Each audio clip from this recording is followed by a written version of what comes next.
The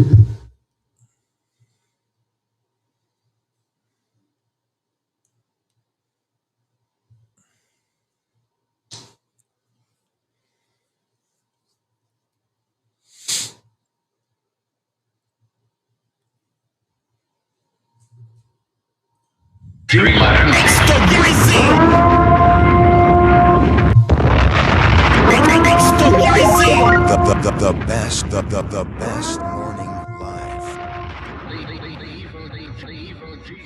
Good morning. God bless everybody coming in. Make sure you guys tap the screen for me. Please. Let's have a great week. Tap the screen for me. Really appreciate it. Good morning, everybody. God bless. Thank you guys for being a part of the best morning live on two platforms. Unanimous decision, voted all over the world. It is the best morning live on the YouTube and TikTok. It's crazy, you know? It's crazy. It's crazy where we came from to become the best morning show. Unbelievable. Sewing time, thank you so much. Good morning. Hope everyone had a great weekend, she says. We hope you had one too, a blessed one. Saint Euphrosinos, good morning. God bless you. Big Carnage, yo. It's the best morning live on YouTube and TikTok. That's right. Thank you so much. Johannes, yo, God bless. Good to see you as always, Bear. And everybody in the chat. That's right. Good to see the regulars coming in, as always. And listen to him. Listen to St. Euphrosinos. He says, hit the like button right now. Especially on YouTube, you guys got it easy. Should be no reason why you guys are not hitting that like button. Sammy, God bless you too, brother. Silly Baloney at the gym. Love the content. Thank you. Appreciate it, Silly. I think it's the first time I'm seeing you. Jeff, God bless. Good to see you. The Catholic dude, good morning. Benji, good evening, brother. I hope you had a blessed day celebrating the liturgy yesterday. I went to the Antiochian church, by the way. Hey, that's awesome. That's awesome, man. I hope it went well. Let us know how it went. St. Euphrosinos, hit the like, guys. We got to get Peace's husband into the algorithm. That's right. Got to get us into the algorithm, especially on TikTok. You guys got a little bit of a harder job, but you guys are doing great right now. Already 1.4 thousand taps. That means you guys are getting it in right now. So thank you. Hope everybody had a great morning or has a great morning right now. Good start of your day. Hope everybody had a great weekend. All right. Definitely a relaxing weekend for us as we're getting things going. Big Carnage, man, already starting us off with 10 joules. Thank you so much. Appreciate the gift. As always, brother. Thank you. Thank you for supporting. Thank you. What's up, Square? Good to see you. Good to see the regulars coming in. Really appreciate you guys. Yeah, interesting. Interesting stuff going on right now. The Matthew Bible study has been completed, by the way. So I will be getting ready to at least make a decision on what the next Bible study is here in the next couple of weeks. And I'll make that announcement, of course, here, but also in the Discord. If you're not a part of the Discord, you guys can join the Discord for free. It doesn't cost anything to join. All right. The link is in the bio for both TikTok and YouTube. There's a link tree for TikTok, and it's the very first link that you see. So if you guys want to be a part of the YouTube, you gues are more than welcome. Sonnet, thank you so much for the heart me. Big Carnage again with another. Wow. Another Jules, but he called me an unk. So I don't know how to take that. Unk alert. What did I say that was an unk alert? Anyways, I am an unk though. But I didn't know I said something that was unk status. Haven't seen you debate in a while. Yeah, it's been like 3 days, I think. It's been like 3 days. What's up, Adrian? Good to see you, brother. Good to see you. Yeah, you know, when it comes to debating, man, you know, we take a little break on the weekends now. I used to debate also on the weekends, but now we take little breaks on the weekends, man. It's like maybe that's unk, you know, unk status or what, but you know, we'll see. You know, I'll take it. I'll take it. I am an unk, man. I am an unk. Big Carnage with more gifts coming in, man. Thank you so much. Party blowers. And then a W. Appreciate it, Big Carnage. Thank you so much for showing all the love. We got people piling in here, but nobody that disagrees. What's the issue with Christianity? I'd like to know if you guys want to request up, be happy to discuss the topic. Really, really appreciate it. Also, guys, I don't know if you guys saw, like, you know, I'm always debating these, and I don't think most of you guys even care dealing with these people, but the Messianic Jews drive me insane, or the pronomian people, the people who talk about following the law. It drives me insane listening to their arguments, man. Like, just sit back and listen how stupid it is. And I debated this. I think he's a Seventh-day Adventist, but on the Sabbath. And I was telling Peace this after I debated, because I had a conversation with him before. He was actually pretty respectful. And was a little bit open-minded. But sometimes when people act open-minded, it's almost like to just kind of get rid of you. They're not really interested in what you're presenting. They just don't want to get cooked. So they think, you know, if I cannot lose this conversation by just saying I'm going to be open-minded, I don't know this, and I'll look it up, just to kind of get rid of you so don't get embarrassed. So I come back again like a month later to have a conversation. I'm like, okay, this conversation is going to go well. So we start talking about the Sabbath this time. And as we're breaking down a verse by Paul that talks about being judged by the Sabbath, I make a connection to the Old Testament that is very obvious. He's talking about the weekly Sabbath, because their whole thing is like the Muslims. Okay. Anything that Paul says that looks like verbatim saying that Paul is against what they do, like making you required to follow the law, it can be twisted into something else. It doesn't mean what he says. It means something different. And here's why. And they do a really good job at trying to make people believe this. Okay. But when I made a cross reference to the Sabbath, because on Colossians chapter 2, he clearly says, don't judge anybody by any Sabbaths, new moons, or feasts. It's not the weekly Sabbath he's talking. It's not this type of, they're going to dance around that. There's multiple Sabbaths. But when I make a Old Testament cross reference to how it is the Sabbath that you're talking about, the dishonesty, like how somebody turns into a bot. Like, it was a great conversation, and then all of a sudden just clicks. I'm just not going to be wrong right now. It blew my mind to the point I got so pissed. Like, I can't believe you're literally just lying to my face right now, insulting my intelligence. I don't know. I just don't have the patience for it, you know. And Peace is just like, you know, just at that point he clearly just gave up. Just let it go. He's not gonna. But it's like, I don't like. How can people be that? How can people teach something that they themselves like don't have? They're like they know there's something wrong here. They know I'm presenting something. I just don't get it. I don't get it. I'm sorry for the rant, guys. I just don't understand how people can defend something that they know there's an issue there, and can't, and an issue that they can't reconcile. By the way, it's one thing to know that there's issues. Like, for example, I know that the Trinity is difficult for people. I know that. I know there's like things that seem contradictory for people who don't understand theology in Christianity. Like, I know that that's a problem especially for people. It's not a problem for me, but it's a problem for people. I get it.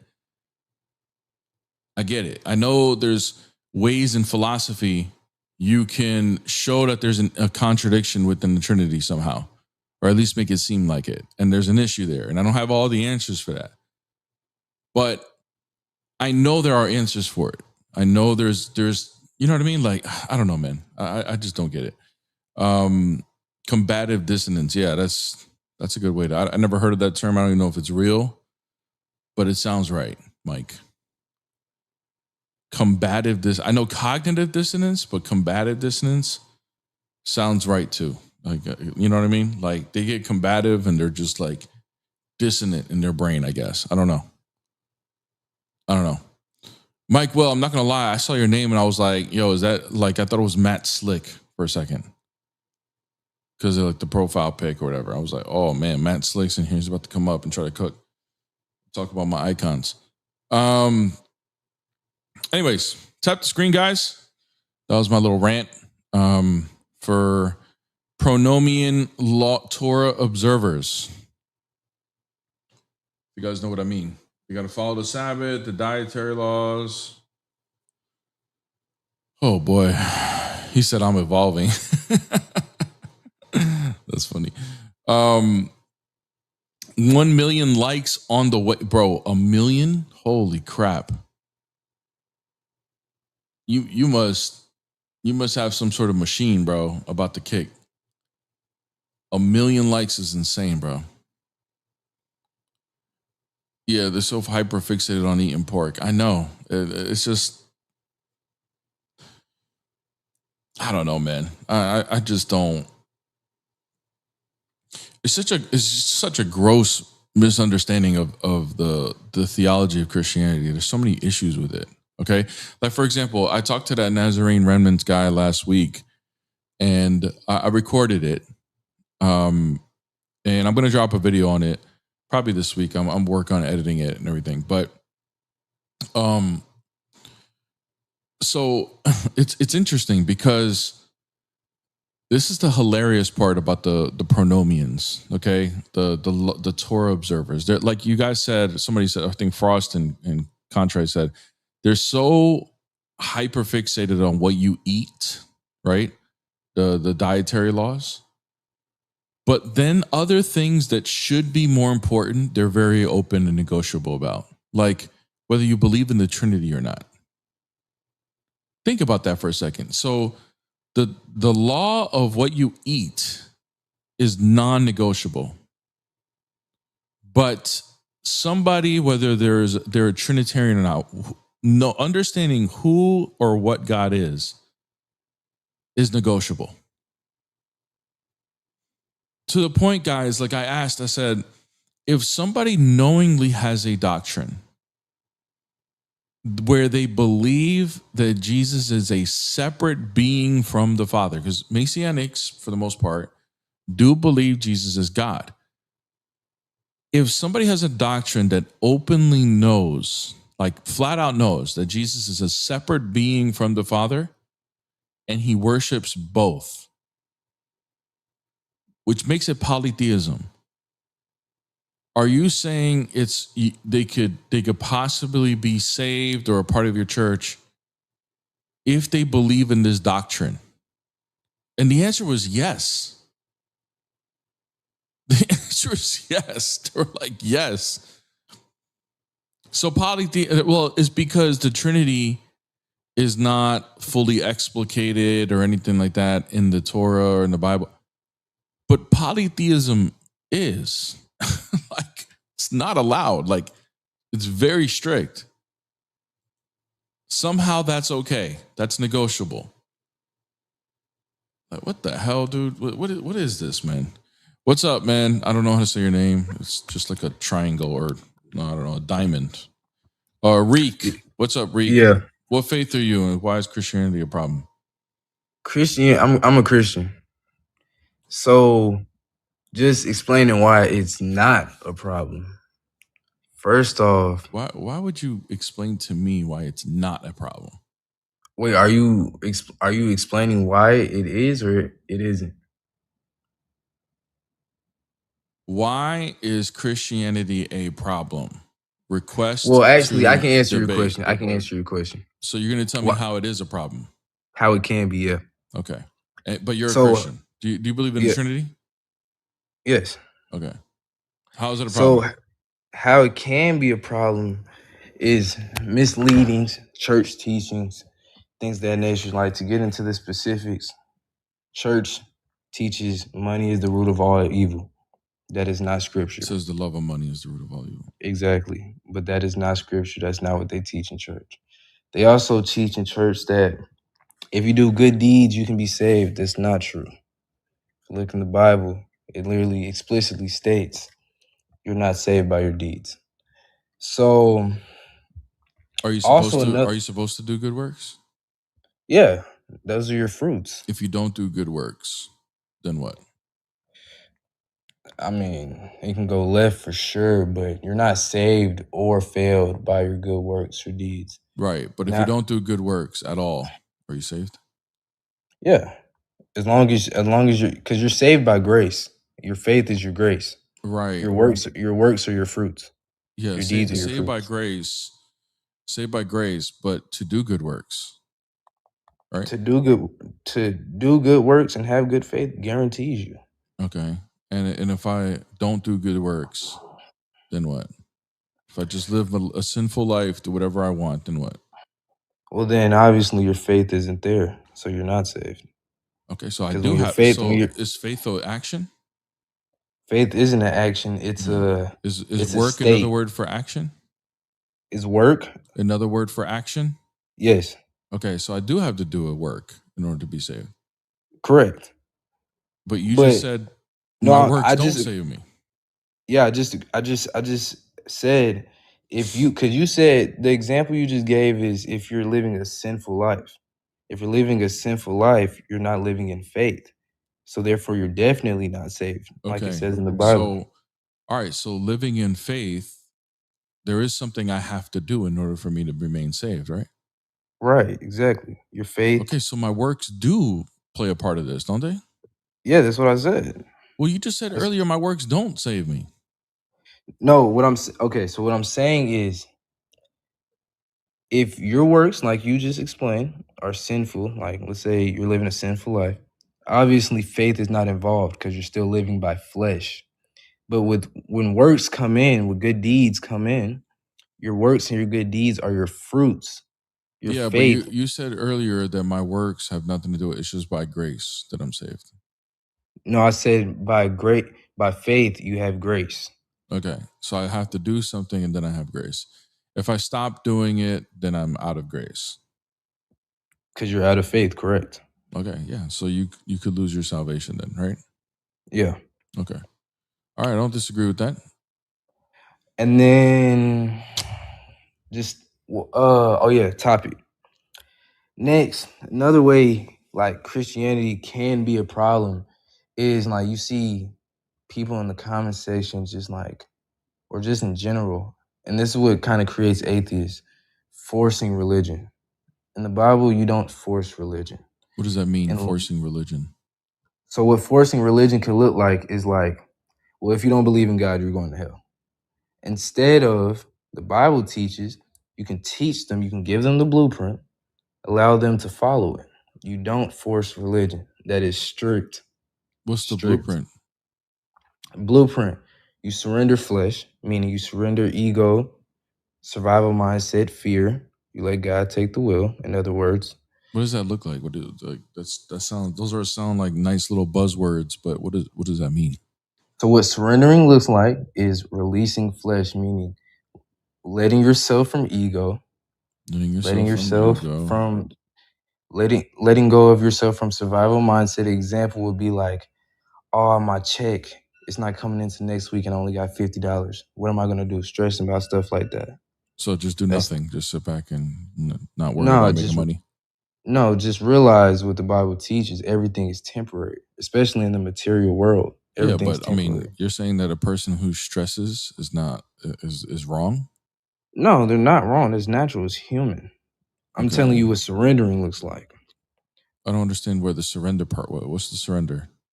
So surrendering looks like I said, releasing fear Uh-huh. mindset, survival mindset, Uh-huh.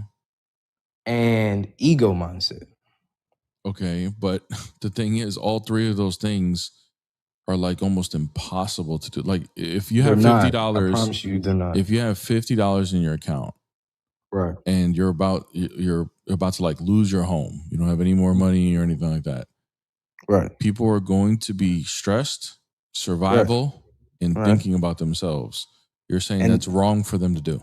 it's not. I'm about to tell you how you can have Holy Spirit live through you within faith and releasing flesh, right? In that exact Release. What does situation. releasing flesh mean, dude? What does that mean? Flesh is ego, survival, fear. I'm about to tell you in that situation how you can handle that. So if you have $50, you're about to lose your home. You surrender, meaning you don't control the steering wheel. You surrender it to What does that God. mean, dude? Can you stop using like metaphors? Like, what I'm does it trying to. mean? What does it mean to control steering wheel? What are you talking about? Are we driving somewhere? What are we doing? You know how people say, "Let God take the wheel." That's I know surrender. I know, dude. It's a cliche. Like, I Okay, don't want. Can you just so be that's direct? What is it? What does it mean to have a steering wheel? Like, give me an you trying example. to control every action, every outcome of your life. That's you So not surrender. don't control nothing.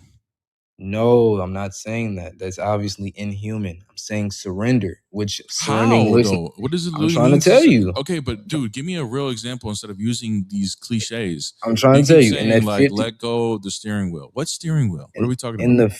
the $50 example we have right here, Yeah. what surrendering looks like Yeah. is following your faith, means talking to God, praying to God, Praying. Okay. asking God, I'm struggling, weep.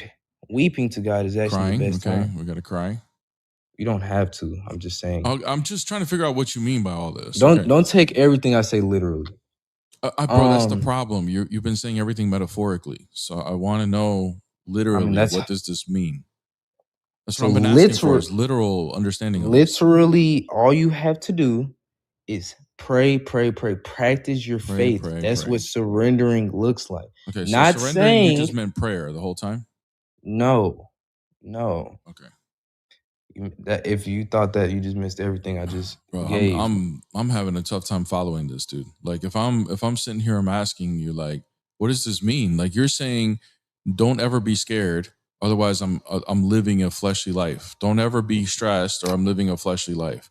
Don't ever have any egotistical. Don't have any ego at all. Meaning I don't have any identity or any type of like thinking of myself ever. Negative. Okay. Literally negative. That's the thing. You said living by the flesh is releasing flesh, which then you told me was releasing fear, stress, ego. Okay. So if I take that literally, then I can never be stressed, never. But you're saying don't take that literal. Okay, so then what do you mean by that? And you're not actually explaining this. Living in gratitude is the easiest, simple Living way I can in put it. gratitude. Obviously, as a human, you're going to stress. God knows that. That's why He has mercy. That's why He has grace. He obviously knows that. Okay, It's so natural. is it possible to be like? Hold on, wait. Let me give you a better example so you can understand. Temptation, right? Mm-hmm. Obviously, living in flesh, you're bound to fall into temptation. But it's so, I'm not going to say it's easy, but it's totally possible to negate from temptation. Just like it's totally possible to negate from ego, which is pride. It's totally possible to negate from a fear and survival mindset. It's possible. This is possible stuff. This is what Jesus taught. Okay, so you're saying anytime you're in a fear or survival mindset, that's wrong? No, never said that. You never heard me say that. Okay, so why? I just said If it's it's not humanly wrong, natural. okay, so if it's not wrong, why am I looking to release that? Why would you not want to release ego? Why would you not want to release? That's like me asking you. Like Brother, that's like you asking. if somebody comes in, like a group of like two men come in with rifles into my house, I'm gonna be fearful and I'm going to be in survival mode. Obviously. Okay, so that's You just said wrong. it's That's natural. wrong in those situations. No, I literally said it was natural. Okay, I know you're saying it's natural. Not everything natural is right, though. It's not. That's why I just gave you an example of temptation, so it was easier for you to understand. Yeah, but For like, example, okay, let me give you an example. If you got a pretty female laying right in front of you, all right? temptation is going to come in. You're going to want to be with that. But it's totally possible to negate from temptation. Yes, Do brother. you see what I'm saying? But you're giving these broad strokes as to like what it means to release your flesh, and you're saying don't ever be scared, don't ever survive, don't I'm ever not be in saying survival mode. never. I'm not Okay, saying so never. then I'm how do I telling know when it's the right time and when not the right time? That's what I've been asking for. there's no right time, there's no wrong time. What There's I'm no telling right you, time or wrong time. let me Holy listen to crap, what I'm dude. telling you. Listen, Dude, are listen you to one what of I'm the telling people you. you were talking about as far as like giving the wrong teachings and stuff? It sounds No, like you're listen becoming to one what of I'm them. telling you. I'm telling you, everything I just named, ego, fear, survival mindset, is natural. I'm telling you what it looks like to surrender. Not a lot of people in life But are when are surrendered. these situations that I'm supposed to release these things that are right and not wrong? Okay, let me give you a perfect example. Jesus Christ himself showed surrendering the best way. When they put him on the cross and he came here to fulfill his mission, to die for our sins, right? He surrendered. He is 100% God, 100% man. He could have did anything he wanted to, but instead he surrendered. It's possible. That's what his teachings were. You So see what you're I'm saying? saying? So you're saying like in Jesus's example, when they arrested him, beat him, and unalived him, that's what you're talking about. He just surrendered it, and that's what you're saying is the right thing. 100% surrender. Okay. He could have reached So out. then He could have. why before when they were trying to get him, why didn't he surrender then? What do you mean? When they were trying to stone him, when they were planning to unalive him during Holy Week, before it was the right time, he like escaped a couple of times. Why he didn't surrender there? He survived. Was that wrong? You're literally proving my point, because Jesus was also 100% man, meaning as 100% man, like I just told you, it is natural as a human to live in fear, to live in But survival he didn't mindset, to surrender live in. then. So was that like? So then you're not telling me I when is just the right I just time. When told is you the why, because it's natural. He was all right, man. 100% Have a man. good day, bro. Bro, what? Don't ever teach What? nobody. Don't teach nobody about Christianity, please. Just stop. Holy crap, dude. Did you guys understand what he was saying? I was literally trying to get an understanding. Like, what the hell, bro? Modern atheist. I got a couple of people ahead of you on TikTok. Just let you know, brother. But I'll get you in a second. All right, let's try this guy. Did you guys understand that? I don't know. Guys, don't forget to hit my beautiful, amazing, gorgeous wife, my queen, a follow on TikTok and the YouTube Peace Apologetics. She is tagged in my video right now on YouTube. Make sure you guys go sub to her channel. Go like her latest video. We got more videos about to drop here very, very soon. So make sure you guys hit her a follow. Bismillahi. What's up? Yes, brother. Assalamu alaikum. Wa alaikum Yes, salam. Alhamdulillah. You know, Christianity has no problem and Islam has no problem. The people has problem. Wow. Because if you read the Bible, the Bible teaches one God. The Bible says the true God and Jesus Christ whom you have sent. So when Jesus has left the world, the people, they have corrupted the Bible. So there are clean verses in the Bible that is like the Quran, and we have like there's a guy you dropped him now. He's saying Jesus is God and is man. Now imagine the Bible. Yeah, and the Bible says, I don't know what's wrong with these people. God is not a man. That is a big. That's a good one. I don't anything. Man, I don't know what a Christian would say to you, man, when you bring up that you bring up a good point. Yeah. There's a verse where it says God is not a man. Wow. That's good. Yeah. Wow, brother. Yeah, that's amazing. God is not you must be a master debater. Yeah. God is not a man. It's English. Right. Even it is not English, right? It's easy, right? Yeah, it is not Somali, it is not Arabic. Right. It is English. God. Another verse. Easy. God, not man. Yeah. Yeah. Yeah. Only that verse is enough. That's God is not That's enough. man. Just you know what the funny thing is, Bismillahi, in that verse, that's not even the whole verse. Like that's like halfway, maybe less than halfway through the verse. You don't even need to finish the verse, right? Just take those couple words, and that's all you need. You don't even need to finish the verse. That's it, right? Isn't that funny? Yeah. Yeah, there's another verse also in the Bible says, there's no like God. There's no So, God? What? Yeah, there's no like God. There's none like There's God. no, Oh, yeah. yeah. Right. So if the Bible has said there's no example of God, Mm-hmm. not like God, and then you are saying God is a man, can you see that's a problem? So, Yeah, man. Alhamdulillah, Brother. you are doing a great work. May Allah bless you. Thank you. Yeah. Thank you, Habibi. Wow. That's May crazy. Allah, some people, they are very busy with the music. Right. Wallahi, may Allah bless you. I will pray for you, inshallah. May Allah. Don't worry about praying for me, brother. Don't worry about that. But thank you. Thank you for the offer, okay? Yeah. Thank you. All right. Thank you. Thank you. All right, Thank you. Habibi. Assalamu alaikum. All right. Assalam. This dude thought really I was like on his side. That's crazy. All right. Modern atheism. What's up? Hi. How you doing? Hey, what's up? Good, and you? Doing good. Great. So, I saw the video you made with grafted apologetics on the argument of how many gods died on the cross. Okay. I made a response to that. I think I sent you that per email. And actually, I've been talking to Grafted about this a little bit. I see that he's in the chat. So, hello, Graft. We want to have a chat maybe in September. So I wanted to tell you to just make a couple of comments on this topic. So I think we need to clarify. It's very important to clarify between two words. One is the word God with caps, which in my view it functions more like a name, and the other one is God without caps, which in my view is the word God. It sounds like it works like a kind of thing. So it's different. We need to make a clarification because you Graf saying in the video that God is not a genus, it's not a kind of thing, but I think the word God without caps does work like a kind of thing in a sense, right? What do you agree? What do you think?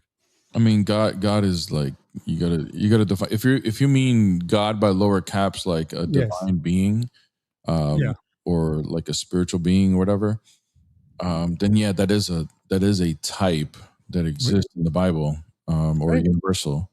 But God, like the creator of all things, he is not a type or a universal or some sort of genus. Yeah. Yes, I agree. The way I will define the word God, like with little caps, will be like a being with the omni properties, right? Or something like a being that is supernatural, has immense power, has like an immaterial nature, something like that. Okay.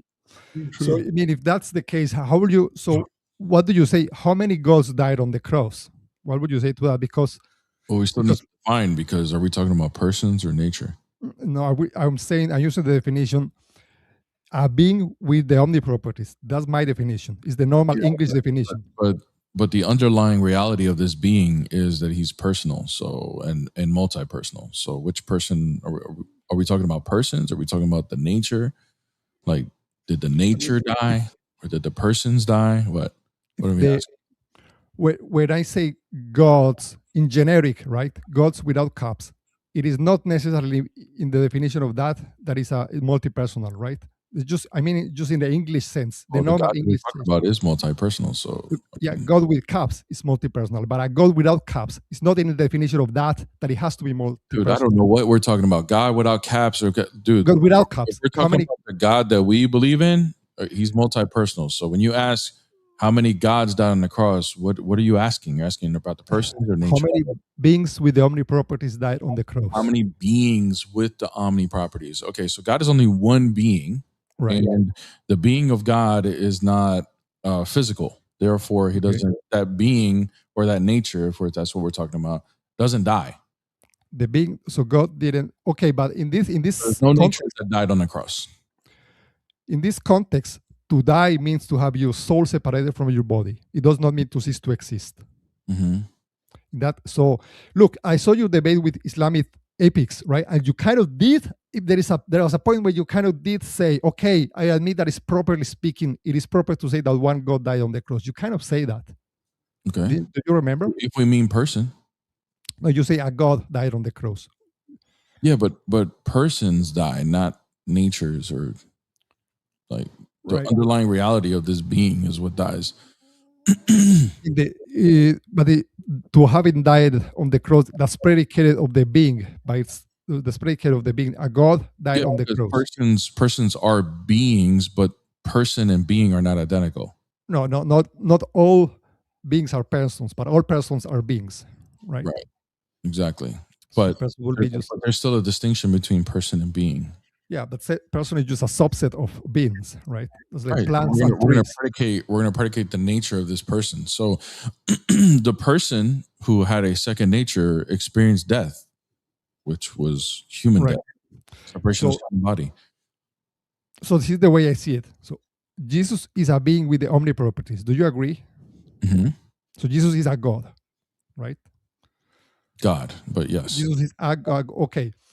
Jesus, it is proper to say simplicity. Jesus died on the cross. It's just like that. So therefore, there is a God that died on the cross.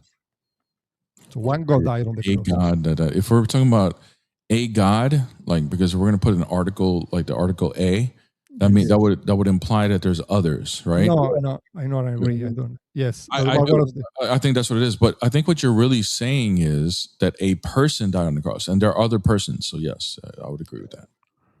well, okay, we can talk about it. That was another point in the video, right? So you say that if we use the plural gods, how many gods that got? You say that this okay. Grafted says that this kind of implies polytheism, but I don't agree because, like, look at this analogy. A police officer could go to a crime scene and he could ask, "How many robbers were there?" And the police officer is not implying by itself that there were multiple. He's just asking. So it could be one. It also could be just one. So the Yeah, question but does not imply. the question has an assumption that it's possible for there to be others. So therefore, that's how the implication of polytheism would come. Okay, that is possible. Yeah, you're right that it's possible to be others, but polytheism is not that it is possible that there are many gods. Polytheism is that there are many gods, actually. Yeah, but what I'm saying is the question assumes polytheism to be a possibility. Where yeah, I get yes. No, I don't. I'm not sure. No, because if it's only one, I mean, the question will be dumb, right? So this question of how many gods died on the cross is an internal critique of my view, right? I'm not saying you're doing this, okay? But Yeah. brought up Anas or Islamic Apex in the conversation. His question, he knows that we don't believe in polytheism, right? He may think we're polytheists, but we Right, that's right. don't believe we're polytheists. Therefore, him asking a question with the possibility of polytheism is just asking a question to either bait me into something or some sort of linguistic trap or something in order to get a gotcha moment, right? It's honest. Okay, But yeah. but what I'm saying is, you know that we believe in only one being, right? One being of God. Yes. But he's multi-personal. But persons like the divine nature doesn't die. And neither does being doesn't die. Neither does the human nature. Like a person experiences death. The human nature has a dismemberment of parts. Like there's a soul separating from a body. Yes. But the person's the one that's experiencing that death. Okay. Let me ask you this: Am I a being in addition to being a person? Yep. Also, if I die, don't you think it is proper to say, okay, that being died? Because to me, it seems like it is also proper, right? It's not just the person. No, of course, right. It is proper, but that's because the person died and the person is the being. So it is proper to say that the being died in this case. But in this conversation, we're being very particular with categories because categories can be easily conflated to then communicate a misunderstanding of our belief.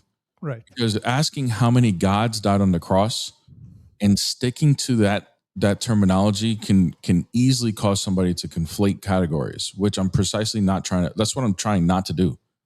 Okay.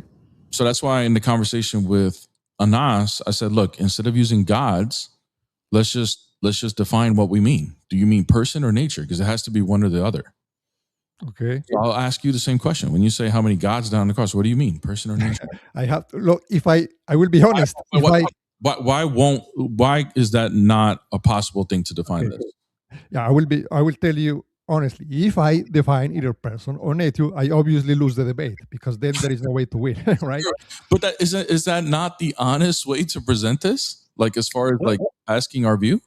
I will say under the normal English definition, a God is a being with the omniproperties. How many gods died on the cross? And that I Brother, will is stick that to not an honest question for me to ask for you to define categories? Like what you mean by this word God?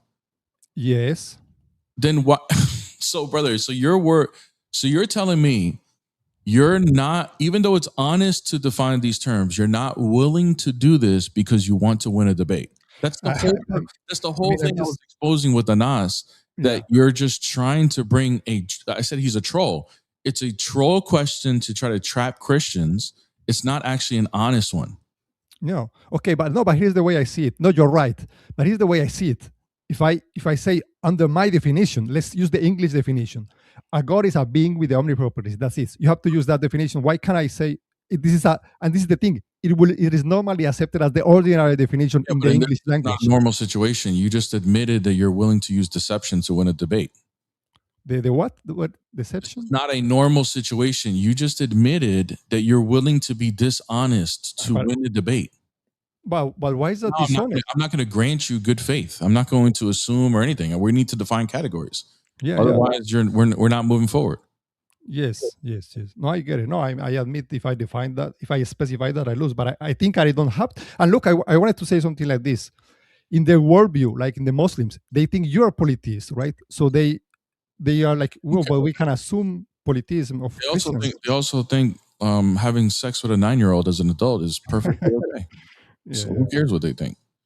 But what I'm saying is, like, brother, like, if, like, for example, like you're saying in a normal situation, you would say, okay, fine. That's in a good faith conversation with somebody that's not trying to win a debate, right? Yeah. Like normally, you know, normally in a situation where I see a police officer with a gun on his waist, right, walking up to me, I don't have an issue. But if it's not a police officer, then it's like, whoa, hold on, what's going on, right? So, you know, it depends on the situation. In this situation, you're just trying to win a debate. You're not with something that you admit is you're avoiding something that's an honest question that would cause you to lose the debate. So, but hold on, are you saying that if this was a normal conversation, I was just asking, you will have given the response, yes, one God died on the cross? Is that what you're saying? If well, I mean, I could say one God died on the cross, but then I qualify that it's one person. That's the truth. I mean, if somebody says, hey, how many gods died on the cross? If somebody asks me at church, hey, how many gods did die on the cross? Can you explain that to me? I'll say, yeah, well, one God died on the cross. But when we say God, we're talking about a person. So, because there's only one divine nature, the nature doesn't die, but the divine nature is predicated to that person. So therefore, we can say one God died on the cross. Right, but is the term itself God identical to the term person? I mean, in this case, it is. There's a predication to the person. So we can. God is a title. I mean, God with little caps. To the person, because he possesses the omni-properties or the divine nature, like you say. Yeah, I mean God with little caps, right? I'm not sure that. Dude, I don't define God with all caps or little caps like you're doing, dude. I don't know why you keep asserting this. Yeah. I don't do that though. Okay, but maybe because English language does do that, right? That's like my point. Okay, not really. No. Okay.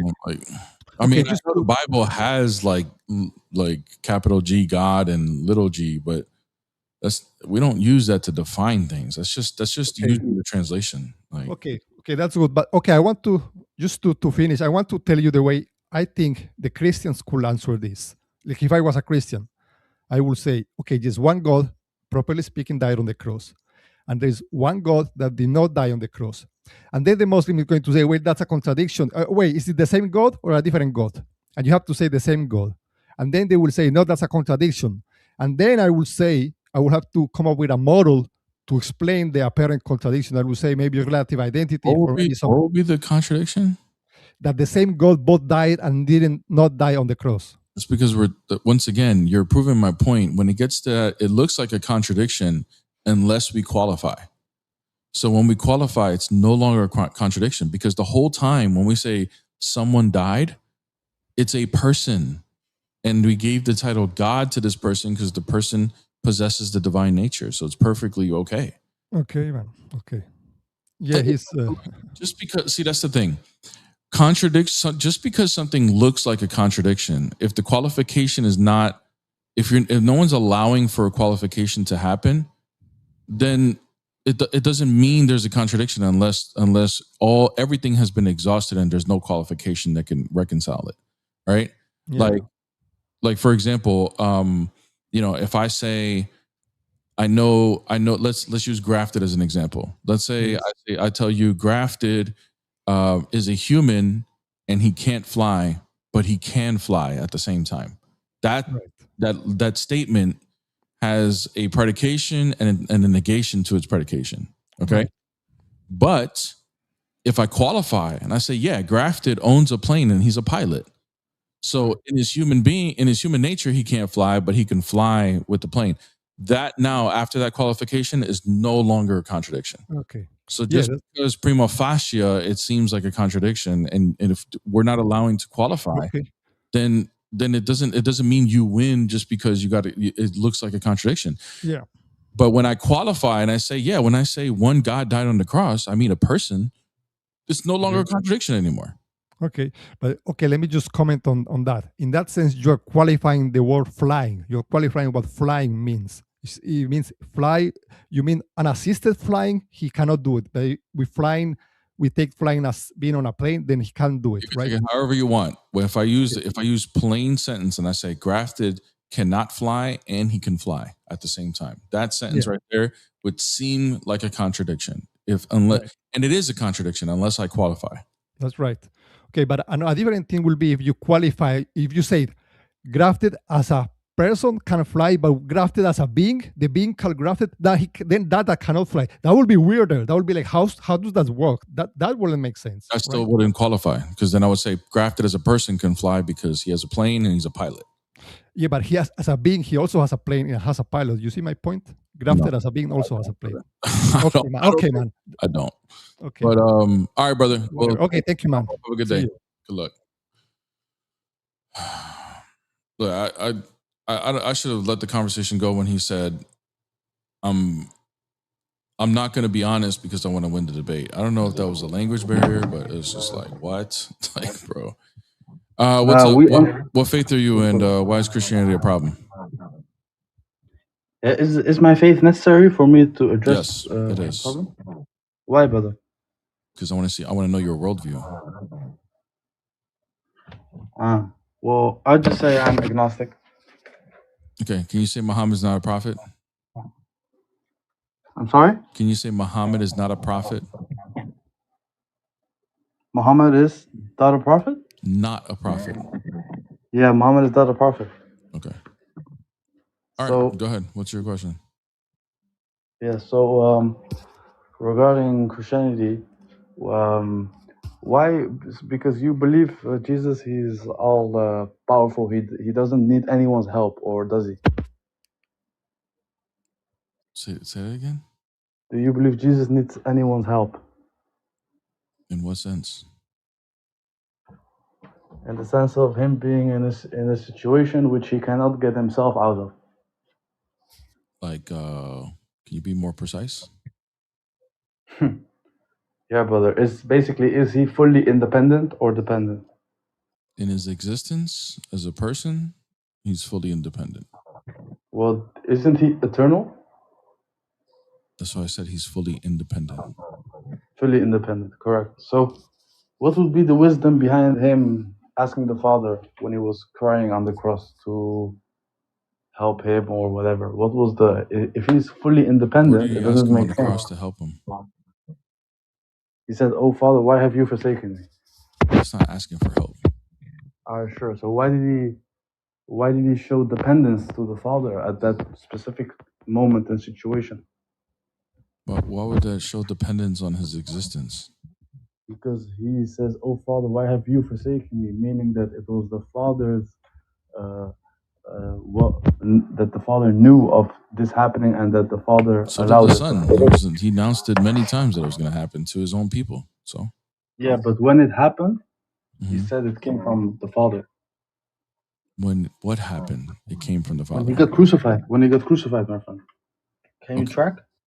I'm not tracking what you're saying because I don't think you understand what these like. First of all, you said he was asking for help and he's showing dependence because he said, Yeah. my God, why have you forsaken me?" I'm trying Yeah. to track how you concluded to that with that. So I'm All right, asking good. for it. So, who has forsaken Jesus? It was the Father. Does No, the Father didn't Jesus have forsake him. control? So who did? Nobody. Like the Father didn't forsake. What? He's not. The Father Wait, didn't you're forsake asking him. the first question. Hold on. So no one forsake. So no one forsake Jesus. When he's saying that, he's not saying it. He's not actually talking about like the Father forsaking him. He's just quoting a verse from the Old Testament. Yeah. What's the wisdom? Is he just randomly quoting a verse? What's the wisdom behind it? There must be wisdom behind it. Yeah, You there cannot is. say There he was is. just getting. Yeah. There What's is the wisdom. wisdom? I'll show you. Yeah. I'll show you. So the book of You don't Psalm. know? What? Go ahead. Okay. Yeah, the book of Psalm was written centuries before him. Okay. Correct. So this is what he said on the cross, right?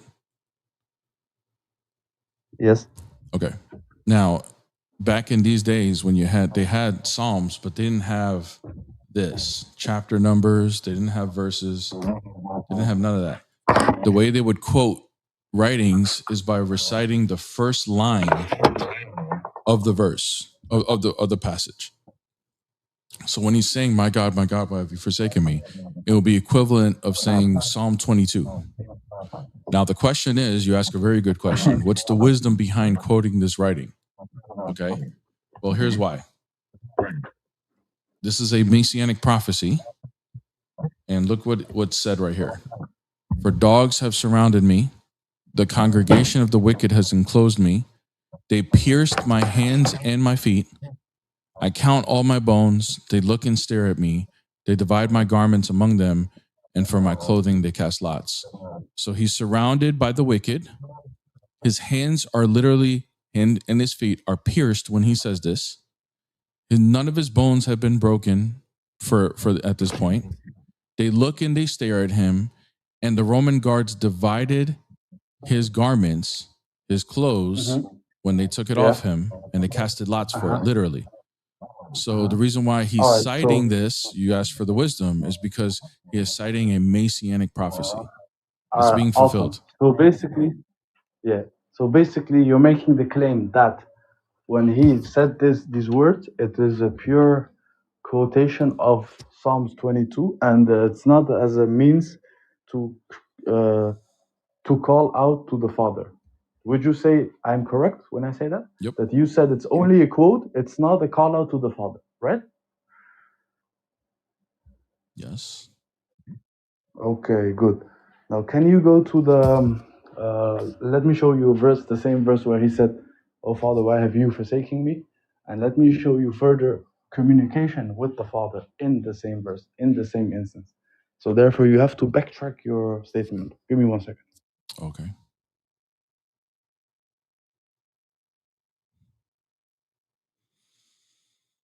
These people are seriously like insane. They'll do anything. They'll do anything to try to just be right about something that they don't have any explanation for. We'll wait though.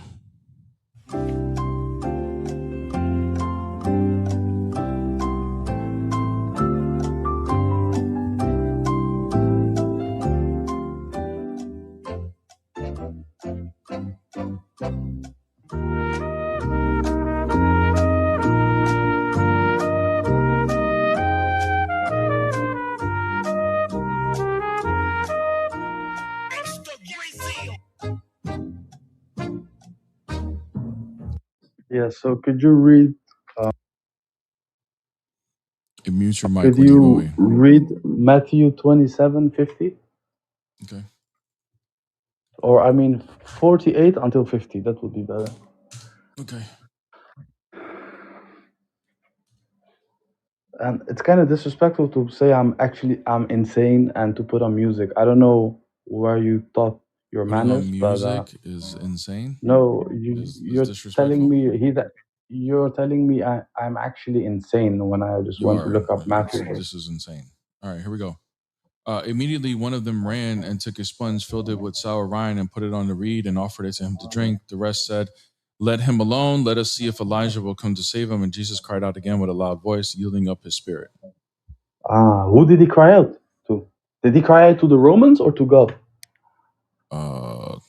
What does this have to do with him quoting the verse? Did he cry out to the Romans or God? Yeah, he cried out in pain and then let go of his spirit. So when you cry out to someone. You don't cry out yourself. You have to cry out to someone. Why do you have to cry out to someone just because you're crying out? Bro, get in the gym and your wife is ugly as fuck. She has big STs, bro. Get in the gym, you fat ass boy. So look at this. So there it is. So he couldn't actually finish his conclusion, and then the truth comes out. There it is. Full crash out because you made a stupid point. So it's my fault? Oh my God, dude. It's here, bro. That is hilarious, bro. These people are so funny, man. What's up? Hi. What's up? What faith are you? And why is Christianity a problem? And by the way, if that dude, which by the way, definitely was a Muslim, he was willing to deny Muhammad being a prophet just to have that conversation and lose like that. That is insane. Oh my gosh. Actually, you need to listen that even if a Muslim Hindu comes to you, you don't need to insult their faith. You need to answer their questions. What? If you want them to learn about your faith, then be honest and brother, answer their questions. What faith are you, bro? What faith are you? I'm Muslim. You're Muslim. Okay. Why is Christianity a problem? I don't think Christianity is a problem, but I don't believe that Trinity is logical and coherent. Okay. I will try to understand your faith. I will not mock your faith, and I will be as logical and rational as I what can. law of logic does the Trinity violate? You see that it is because of our intelligence that we know God, and God is going to judge us. So we have to comprehend. God could be described as a Trinity? I mean that is it possible? It is I think so. It creates problems. It is possible, but it creates problems. Okay, all right. So it's possible. All right. I believe that the problems that I will discuss with you, for example, if God is a uniperson, it is uncreated. It is neither begotten nor begotten. Why does it have to be unipersonal? This is what I am explaining. Because if God is a multi-person, that creates division within its own divine essence, that creates division within the unity of the essence, that creates division within the identity of the God. What? And you're saying that if he's multi-personal, then there's something created within him? I said that there is a distinction, whatever you said. That distinction doesn't require division. I am saying that you believe that Father, Son, and the Holy Spirit, they make one God. Okay. I don't believe they make each one is I don't believe they make one God, like you take pieces together and put them together. Like that's not what we're just identifying distinctions within it, but that doesn't mean there's division. Okay, I may not be well aware. That's why I am debating with you in order to understand that what is the Christian actual belief about Trinity, not about that what I heard from others. So first tell me that you believe that Father, Son, and the Holy Spirit, these are three persons, fully God, and yet they make one God? Once again, we don't believe that you take three things, put it together, and you have one God. That would be you're literally asking me a question with the assumption that I believe that. It's a loaded question. Then I can run with this idea that you know that they make up three things and one third, All right, one bro. third, You keep one third. saying the It same becomes thing two. over and over again, bro. I'm gonna move on. Have a good day. He's saying this thing. He's saying make up this, and like, bro, I never said that. Like, but you keep trying to find other ways to assert it. Like, bro, stop. Once again, just dishonest people. Man. I don't think this person's here.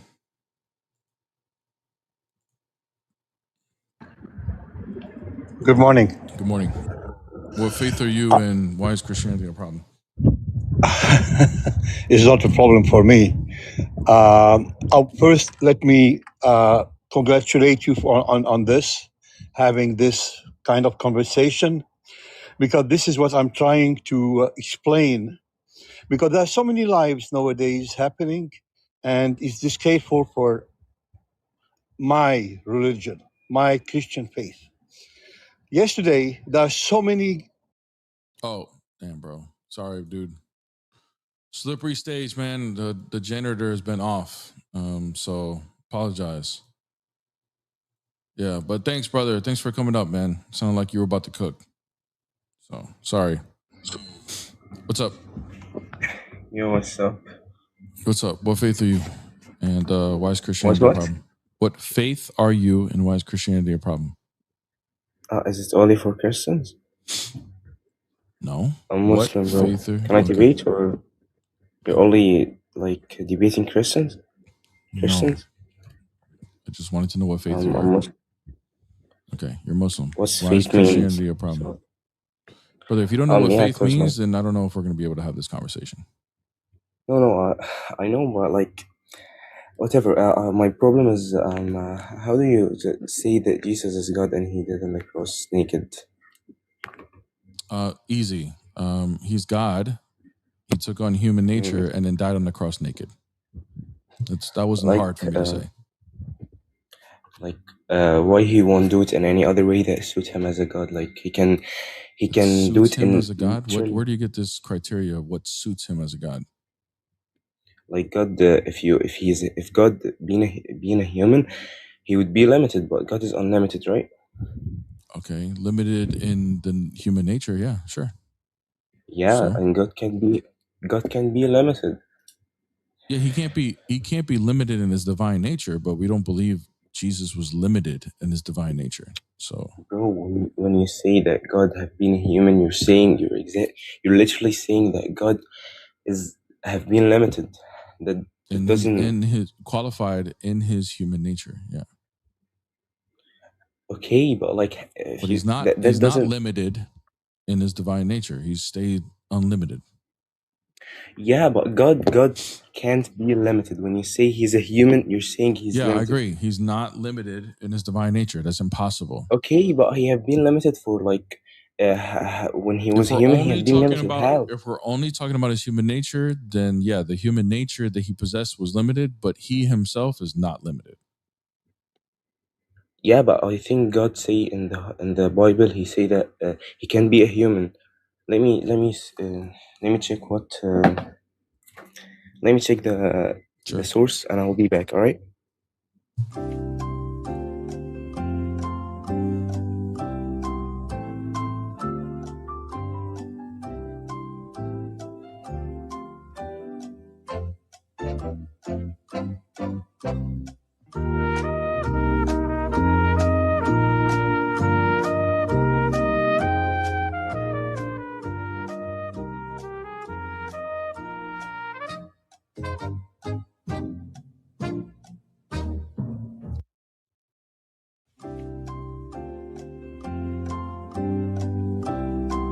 I'm back, and in John. Wait a second.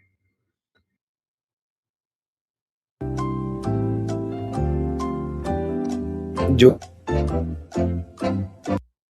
saying that it's saying that no one have ever seen God, but like when he was a human, he had been seen naked. I thought you were going to show me that he can't be human. What? I thought you were going to show me the verse where it says he can't be human. All right, just a second. There's a lot of verse, so I just like mixed up.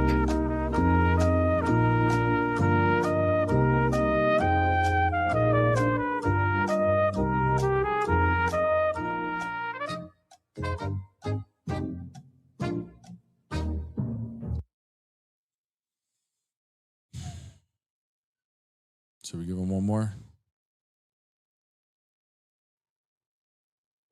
Yeah, in Hosea 11:9. Okay, what does it say? Huh?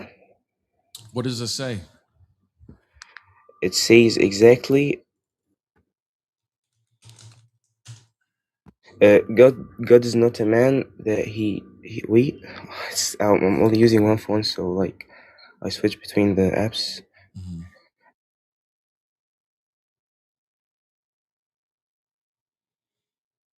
No, not that. No, wait. Here, bro. I'll put it on the screen for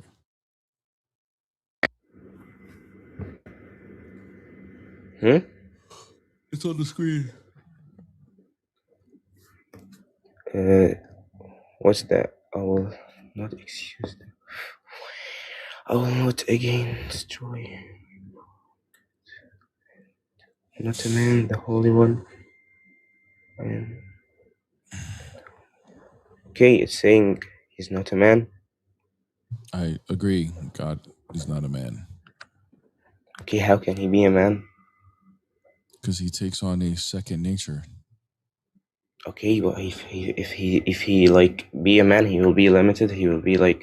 I already told you like it doesn't stop him from being limited. It only means that he's limited proper to the human nature, but he's still unlimited in his divine nature. Like for example, Okay, like do you believe Allah is limited? No. What define limited? Limited. He can do like unlimited. What does limited mean? Does it mean he can't do things? There's certain things he can't do? Yeah, if he can do something, so he's limited. So if there's something Allah can't do, then he's limited. Yeah. Okay, can he be human? Yeah, he can, but it doesn't suit him as a god, because if he had been a human, he'll be limited. He can do anything, bro. But you're saying then he can't be then. So he could he could be human, but for some reason he's not going to be human. So you just admitted if he can be human, then it's perfectly possible for us to believe that God can be human and not be contradictory. Why he won't choose any other way that suit him, like without making it like why did God choose to make it appear as if Jesus died on the cross according to your book? Why couldn't he do it another way?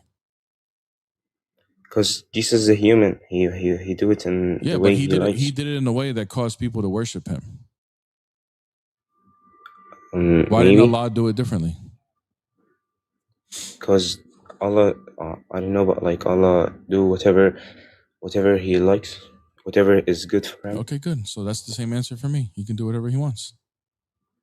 Yeah, but he can do whatever he wants. But like if he did something that only humans do, like that's not God. Definitely, bro. If you what, like, imagine Allah if someone come worse. told you He did something that caused people to worship a human, one of his prophets. Did Allah know that Christianity? Did Allah know that people will begin to follow Christianity, the worship of Jesus, by making it appear as if he died on the cross? Did Allah know that? Yeah, Allah know that. Okay, so why he do it? Because like if there was no people that it have to happen, because Allah wants that the whole world can't be all Muslims. It can't be all Muslims if there. So then he wanted me to go to hell because he knew I would eventually believe in it. No, he's giving you free will. You choose. You want to go to hell or not. He deceived me. He's the one that caused the deception. Yeah, but he's also giving you free will because you admit he deceived me. And the day, if Allah chose something for me, can I escape it? No. Okay, so then there's no hope for me. I mean, he chose for me to go to hell. Yeah, you want to say that Allah choose everything that we're gonna do. We're gonna do, right? I'm just saying he deceived me. He knew, but that me and billions and trillions of other people would follow Christianity by making it appear that Jesus died on the cross. He knew that of all of us. So there's no escape, brother. But he's also giving you free will, because on the day of judgment, when you ask him why would you do that for me, he would say he would tell you that he gave you the free will. Allah of course can do anything. He can like make you Muslim. That's not even accurate with your belief, brother. Like as far as like giving me free will to choose, There's a hadith that Muhammad gives about people being written for where they're destined to go before they're Can you even show me the born. hadith? Yeah. Can you show me the? Yeah, I know. I believe that, bro. Allah So if you wrote believe it, it everything says, that we got. but it says that everything that has been written for you will cause you to do the deeds that you're written for. So it's not the person making the decision; it's Allah making the decision. No, if someone killed, if someone like killed someone, killed anyone, Unalive, like please. and the code. Unalive, please. Unalive. What do you mean? You have to all say right. unalive, brother. All right, my bad. Like if someone did what I just said to another one, if he go to the court, like a Muslim court, do they will tell him that Allah did that? We won't like judge you. No, because everyone have a free will. Allah wrote everything, but like at the same time, you have free will to choose. If you can be Muslim right now. Here. Do you disagree with me that you can turn Muslim? I do disagree with you. Muhammad disagrees. So So here, Allah's messenger, this is Muhammad, the truthful and inspired, said, each one of you collected in the womb of his mother for 40 days, and then it turns into a clot for an equal period of 40 days, and then turns into a piece of flesh for a similar period for 40 days. And then Allah sends an angel. Okay, Allah sends the angel. And what's the source of the hadith? Sahih al-Bukhari. And Allah sends an angel and orders him. Okay, who ordered the angel? Allah. Okay. To write 4 things: his provision, his age, and whether he will be wretched or blessed in the hereafter. Okay? So Allah orders where he's going to go, either heaven or hell. Then the soul is breathed into him. Then the person exists. And by Allah, a person among you, for a man, may do deeds of the people of the fire till there's only a cubit of an arm breadth distance between him and the fire. But then that writing, which Allah has ordered the angel to write, precedes and does the deeds of the people of paradise and enters it. And a man may do deeds of the people of paradise till there's only a cubit or 2 between him and paradise. And then that writing precedes and he does the deeds of the people of the fire. So who dictates what this person does? The person or what was written for him? What was written for him first, and the person have free will also. Allah gives you free will, but I know what causes gonna this happen. person to go to heaven or hell? What's written for him or what the person does? Both.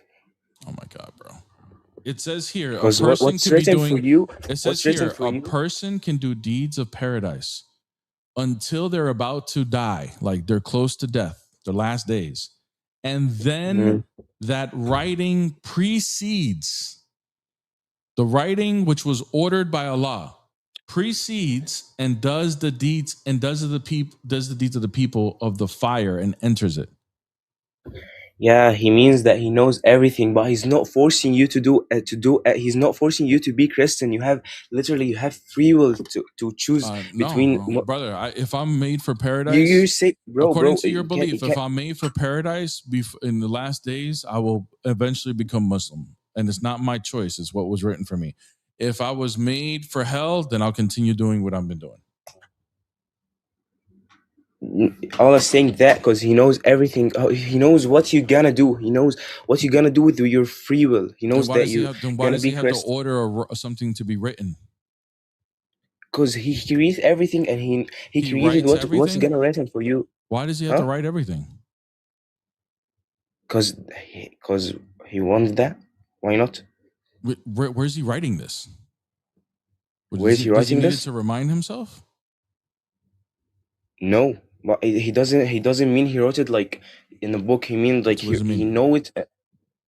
Doesn't mean I'm not very religious, bro. But I know a little bit. You can ask like someone who knows more than me.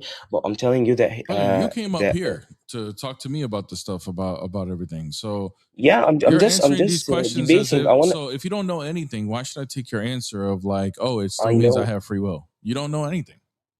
You don't know about this hadith. I know a little. I just want to understand your, like your, what you mean. Maybe you're right. I'm not saying you're completely wrong, but I want to understand what you mean. If you don't want, okay, you can like remove me. I'm just understanding. Yeah, I mean, brother, if you're not well versed on this, then it doesn't follow, because at the end of the day, if Allah chose for me to become Christian, He deceived me into the cross, and what was written for me was written before I was even born, before I was even a person in the womb.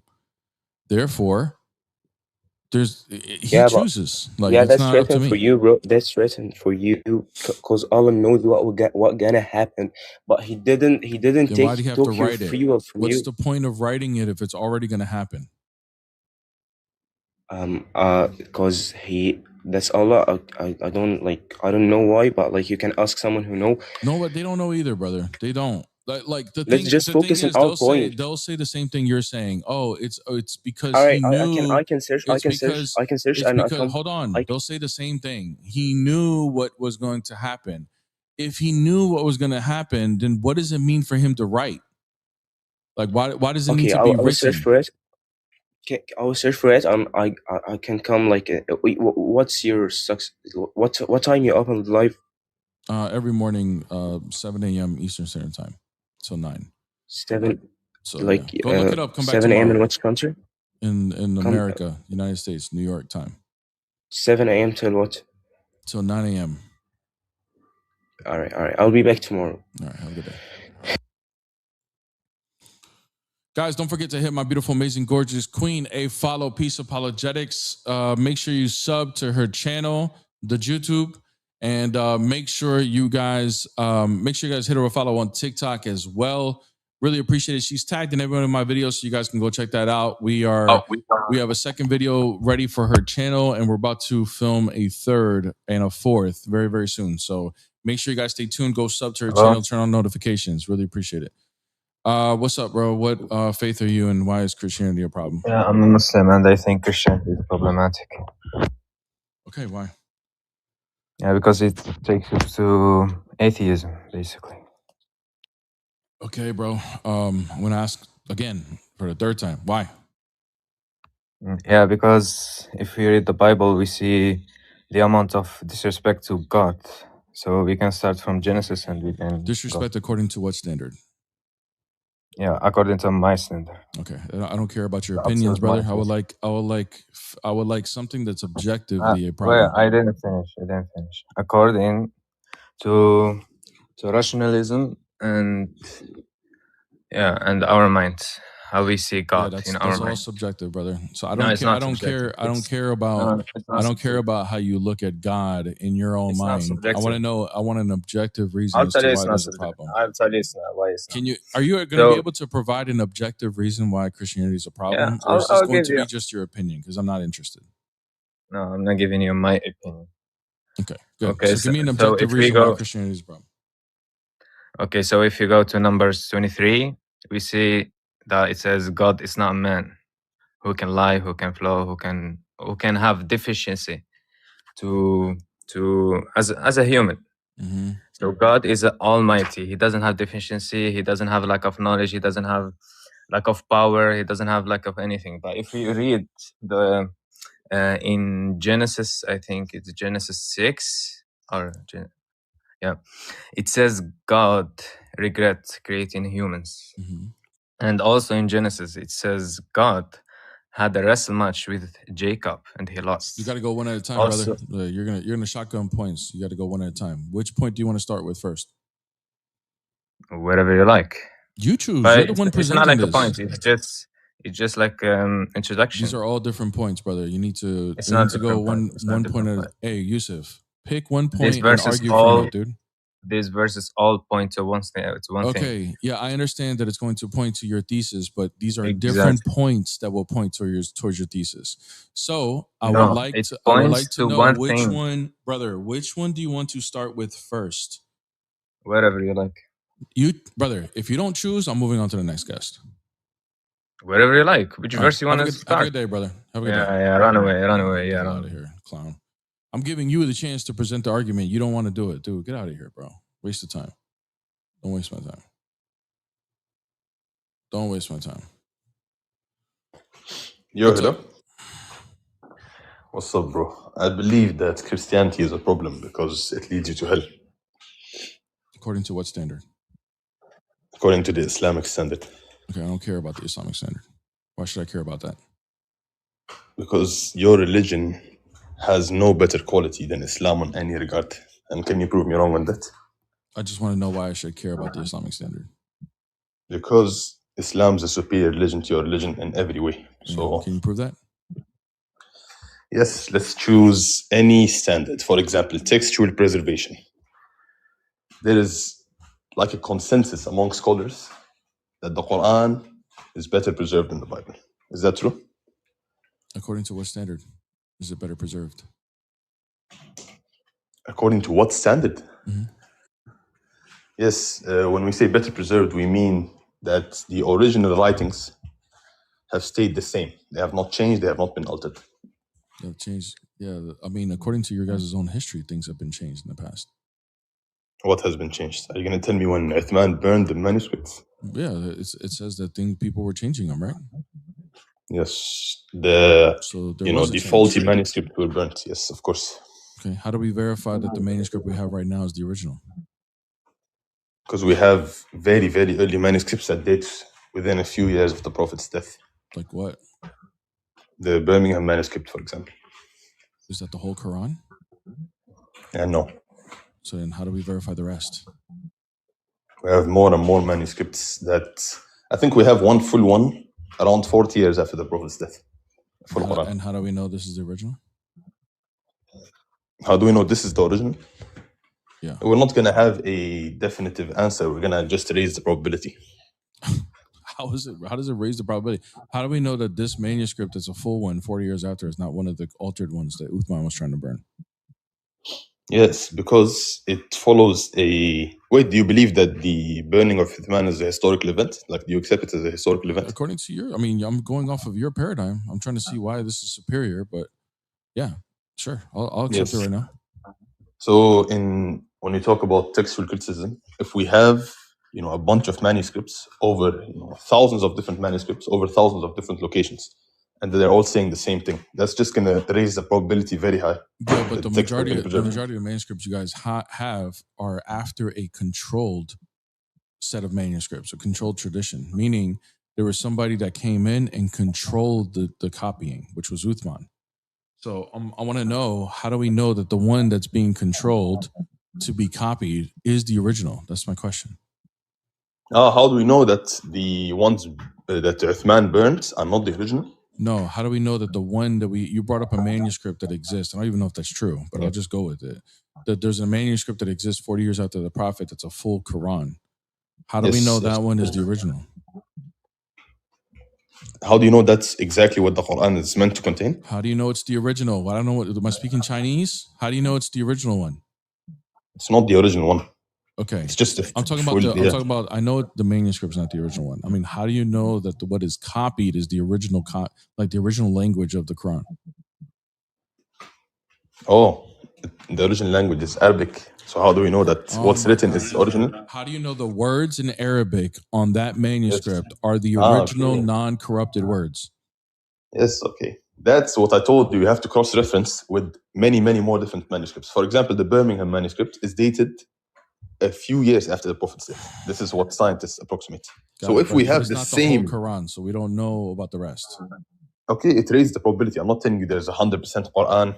This is what Muhammad wrote. I'm not saying that. That's a crazy claim. I'm not asking for probability as of right now. I'm asking how, like epistemically, how do you know that the Quran copy that you have right now is the correct one? And that, because obviously there were some that were being changed. You admitted to that. Okay, thank you for being honest. But how do you know that the copy you have right now that Uthman chose is the original one? Okay. Is the right one? Yes. So your question is about Uthman. Did he burn the wrong ones? Is that the question? How do we know? I'm just asking epistemically. It could be about Uthman. It could be about you. It could be about... I just want a actual explanation. How do we know that the copy that you have right now is the correct one and not a corrupted one? Yes, we are epistemically justified because of the thousands of manuscripts that say the same thing that are dated within a But few years this of the begs Prophet's the 100 question. years. This begs the question because the thousands that you're referring to are after Uthman controlled the transmission of the. Okay, so you're talking about before Uthman. Why didn't you say that the whole time? Brother, I've been epistemically. How do we know that the one that Uthman chose is the correct one? How do we know this? Okay, yes. So we're talking about Uthman's decision. Okay, according to the hadith, if you take the event to be historical, Uthman had a written Quran with the wife of the Prophet Hafsa. And this Quran, every single verse was attested to by 2 witnesses. So again, I'm not going to give you 100% answer, but this raises the probability. Would you agree? I don't know. How would that raise the probability? Every verse has 2 witnesses. So what? How does that raise the probability of it being correct? What if the witnesses are corrupted? Every 2 different witnesses for each verse, and they're all corrupted. Why are we trusting these witnesses? Why are we? You're saying there's 2 witnesses. Who are these witnesses, and why do we trust it? The witnesses are going to be the companions of the Prophet who learned the Quran from the Prophet. Okay, got it. And did they all agree with Uthman? Did every single witness agree? Yes. Yes? Every witness agreed with Uthman? Oh, wait, do you mean that people brought... No. There's something called a different ahruf, but this is a whole different topic. What I'm trying to say... No, it's not, dude. What? Is the reason we have 2 witnesses is because we have 2 guys that are both saying the same thing. What is the ahrufs? What is that? Can you explain that? Scholars have differed, bro. So you don't know what it is? They have different opinions. Right. So then how do we know? How do you know for sure that this is not irrelevant or not relevant? Because you said it's not relevant. Yes, because the hadith that says Allah has revealed the Quran in 7 ahruf and recite from whom you wish. So either way, even if we don't have the other 6, we still have one of them. So 1 is enough to recite. Would you agree? But what does it mean? What does ahruf mean? That's what I'm asking for. I told you, scholars have different. Some people say different spelling. Some people say different. Look, if I go with you and I say, yeah, sure, that's fine. How do we know that that's true if we don't even know what ahruf means? How can we answer if this is relevant or not if we don't even know what it means? But either way, wait, is the event of Uthman burning the other 6, is that historical? If you take that to be historical, then you know that 1 is enough. Would you agree on that, yes or no? Why would I agree with that? Why would I agree that 1 is enough if we don't even know what it means? Is this an internal critique? Yeah, well, yes, but I'm critiquing the epistemology. You don't even know what it means to what an ahruf even means. So how do you even know if it's relevant or not? Yeah, because either way, it could be relevant and you just don't know. If this is, what do you mean it could be relevant? Yes, it is relevant. But I'm saying as long as we have 1, we can recite the Quran. So there's no issue. Yeah, but how do we know? But this is relevant to whether we have the original one or not. Which ahruf was it revealed in? It was revealed in 7, and it was started with 1, and then it all went back to the Qurayshi. But what does it mean? What does it mean that it was revealed in 7 ahrufs? Like we don't even know what ahruf is. What is that? How do we know that? I thought the scholars have differentiated because there's no set definition. Which tells me that nobody knows, right? It's nobody knows for sure. People have opinions. Yeah, there's no definitive answer. That's right. So if we don't have a definitive answer, then how do we know that the ahrufs is not a problem or is a problem? You're concluding it's not a problem, but you don't even know. What if the truth behind the ahruf actually brings a lot of problems? I get what you're trying to say. So then this preservation does not, by the way, we got here because you said the Quran is better preserved than the Bible. I'm not convinced that that is a true statement so far, brother. This is pretty complicated. Wait, but when you give me that it's an internal critique, you realize that 1 harf is enough, right? According to what? Like, how do you know it's enough? Because the hadith that says recite in any of the ahruf you want. But we don't know. But we don't. How do we know that's true if nobody knows what it is? How do you know the hadith is true? This is an internal critique. How do we know that reciting it in any ahruf is not a problem if you don't even know what it is? Because that's what the hadith says. It doesn't matter what it is. Either way, reciting it in the ahruf is allowed. Is permitted. Okay, bro. All right, bro. Yeah. Wait. Whatever. This topic is beating a dead horse now, brother. Can a library be preserved? Yep. Okay, so preservation doesn't prove that Islam is superior, because if Islam is false, then it's not superior, right? Preservation alone, no, it doesn't prove Islam. That's Okay. right. Yeah. So in order for if Islam is false, then it's not superior to Christianity, right? So yeah, I don't know how preservation makes it superior. What's the next point that Islam Wait, makes it so superior to you wouldn't Christianity? agree that when we're talking about which religion is right, which book is more preserved has a factor, any factor, even 1%? Brother, I think Harry Potter probably has less complicated preservation than the Bible. It doesn't mean the Bible is not true now, or that there's a problem. You understand that Christianity, like when the scriptures, the Bible, was put together during a time that had very little technology than what we have today, and they were highly persecuted for 300 years, where they had to hide and they were burning these things. The fact that it was even preserved at all is a freaking miracle, right? So just because we have a book that exists today in modern times that is better preserved, than assuming that what you mean by better preserved, less complicated, even though you didn't present anything less complicated than the Bible with your text, but whatever, I'll grant it to you for the sake of argument. It's better preserved because it's less complicated, doesn't make it superior. Like Christianity is still more superior than Harry Potter. Like, who cares? Yeah, I suppose, but like for example, the book of Hebrews, we don't know the author. For example, the book of Revelation, we do know according to the church, it's Paul. But even if we didn't know the author, who cares? The literary side is very different from what Paul writes. It's different from Ephesians, for example. So the historians concluded that's probably not Paul. Why are the historians an authority to you? Like, to me, they're not an authority. Okay, well, they're not. Why would they be an authority for me? No, they investigate and they criticize texts. Okay, and they also investigated and they concluded Jesus died on the cross, and you deny that. Okay, and it has been made to appear so. So where's the problem? Right, you deny it because of your own religion. I deny things that historians say because I go with the church. We're both using the same type of grounding, but just different religions. So who cares? Who cares what the historians say? But even if I grant you that the historians are right, the authors are anonymous, who cares? What does that prove? Well, I mean, would you take the inspired word of God from an anonymous source? If the church provides it, yeah, sure. Who cares? Even if you don't know where the church goes from? Yeah, just like you accept ahrufs and Islam doesn't know what the hell it is. So yeah, you accept it because the hadith says so. I accept it because the church says so. Who cares? I accept the existence of it, but I don't accept the need existence it anymore. of that there was an author of Hebrews, but it's anonymous. So what? Okay, the church tells me, the hadith tells you. Okay, now where do we go? Yeah, if you don't care about historians, how can I compare my religion? You don't care about historians. How? Historians conclude he died on the cross. Do you believe that? Yes, I 100% believe that historians concluded that he died on the cross because that's the goal, to make it appear that he died on the cross. Got it. Do historians also believe that the early Christians believed he was God as well? You believe that as well? Yes, I 100% believe that some were misguided and believed he was God. What the Quran literally says, by the way. So your whole accepting these premises are based on the fact that the historians got it wrong because Allah made it appear so, or whatever the case is. Okay, so you're still discrediting them even by accepting it.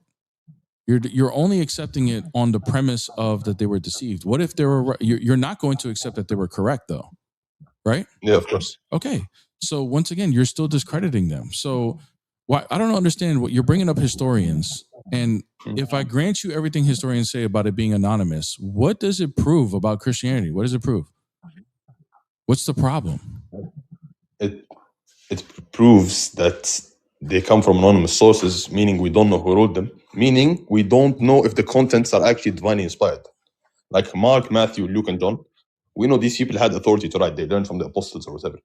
Who is the guy who wrote Hebrews? How do we know he's anyone? What if he's just a liar?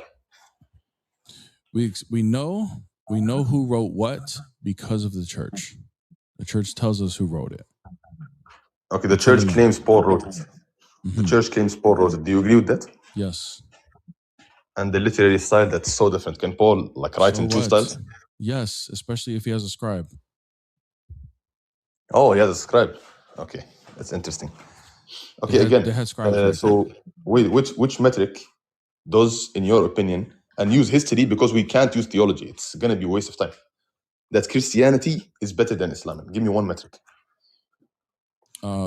It follows historically better than your religion. It follows historically. Why? Way What's the better than case? your Jesus religion. got crucified. Mm-hmm. Okay, the Quran clearly says And people who believe that Jesus and got it's crucified. consistent with the previous prophets of Judaism. Ooh, that's an interesting claim. Did the previous prophets believe in the triune God? Yep. If you demonstrate one Jewish group that believed that God is triune. Yeah. So if you're talking about like, are you asking like the Trinity hashed out in terminology? No, not exactly the terminology. Okay. Maybe the terminology is new, but can you prove that one Jewish group believed that God is three persons? Yeah. So I mean, there are Jewish groups that would have accepted, not all of them, that would have accepted in the Father, the Son, and the Holy Spirit. And you can look at Alan Siegel's work on Two Powers in Heaven. Now he's going to break down the Father and the Son, but the Spirit of God is also something that would be accepted. There's actually Jewish groups that would have accepted more than three, so they believed in a multi-personal God. Okay. So did they accept the Messiah? Who? The Jews. Yeah, they did. Okay, so when the Messiah came, Jesus is the Messiah for you guys and also for us. But when he came and he declared that he is God, oh wait, did they believe that the Messiah was God? Yes or no? The Jews that accepted him, yes. Yes, okay. So who are the Jews that And I would accepted even him? venture to say some of them that rejected him too believed it too, but I can't prove that. But go ahead. Yes, so if they accept, if there was a community that accepted him, who crucified him? The Pharisees, the Sadducees, and the Romans. So these people then rejected him, yes? Mm-hmm. Was it the dominant position in Jewish history to believe in a triune God or a unipersonal God? It was acceptable to. It was mostly accepted for a multi-personal God. What? Give me one scholar who agrees with you on this. Well, One scholar. even Alan Siegel, some of the even if in the text of where you're going to say it's corrupted, but whatever. Even in the text that we see in the conversation he's having with Caiaphas, Jesus, while he's being arrested and judged, he mentions that he quotes from Daniel chapter 7 that he's the Son of Man, that you will see him in the clouds. And he rips his robe, yelling blasphemy. I mean, there would be no other reason. Him claiming to be the Son of Man, which, by the way, this text, Daniel 7, is a messianic text, even according to Rashi. If he's quoting something messianic, that wouldn't be blasphemy if he's claiming to be a prophet to come. But the reason why he's saying blasphemy is because it was always understood that the Son of Man would be divine. Okay, so the authority of the divine claim is rested upon this, what's his name? What's it called? Head thing? The guy, either way. Caiaphas, you mean? No, it's this guy who accused Jesus of blasphemy. He's the authority of Jesus claiming divinity. I mean, he's the high priest. His name is Caiaphas. Yeah. A high priest, yeah, that's right. Yeah, Caiaphas. Yeah, he's like the ultimate authority. Yeah, of the theology of the Jews at that time. Yeah, he's the high priest. Yes, so this guy, one person, is responsible for the claim that Jesus claimed to be God. The reason why I'm bringing this, I think you're losing why I'm bringing this up. The reason why I'm bringing this up is that the high priest who plotted to unalive Jesus and eventually got him on the cross, he is also the authority of the theology of the Jews at the time. He is the high priest. He is the authority, and he himself considered his claim of being the Messiah as a divine claim. Even he himself, an enemy of him. Yeah. So is he fallible? Yes, but my point is that because he's an enemy of Christ, you wanted to see what Jew believed in this, and even an enemy of Christ believed in this. So there you go. That's my Is it evidence. possible that he just hated Jesus because he was so perfect and so loving, so he accused him of blasphemy? Yeah, whatever. It's also possible he was an alien from outer space. Who cares about the possibility? You asked me, show me somebody who believed in this. I'm like literally in the conversation with Caiaphas reveals his belief by him blaming that this is a blasphemous statement. Would you say this is the best evidence for Jesus claiming to be God in the Bible? I don't know if it's the best, but I think it's pretty clear. I think that's why you can't say anything about it. You're just over here stuck trying to ask more questions. Yeah, I mean, I accept, according to biblical tradition, Jesus is God, but I don't accept that the dominant position of the Jews is a multi-personal God. This is BS, bro. I'm sorry to say. I didn't say it was the dominant position. The Jews had their theology all over the place in the first century. They didn't know where there was a lot of corruption. There was a lot of misleading. They all believed in one God though, but they had different beliefs as to what this one God was. I mean, there was different sects. There was a lot of corruption. So I'm not saying it's the dominant one. I don't think it was the dominant one, but there were certainly a good number of them that believed in it. Yeah. And then when the Messiah came, he cleared it all up. So do we have like a Jewish group that, testified God is multi-personal? I don't obviously want them to say the Father, Son. That's going to be This whole ridiculous. thing, the thing is like the terminology that we use today, even monotheism, like the term monotheism that term didn't exist back then. I know the idea existed, right? But the term didn't exist. So you're not even going to see any Jew saying, I am monotheist, right? You're not even going to see that, So that's a term that came later. You will see that they believe in one God. Yeah, and we'll also see that they believe in a multi-personal God too. You see how it works? Like the concept still exists, even though the term doesn't exist, right? So even the term monotheism didn't exist back then. But you said it perfect. I agree with you.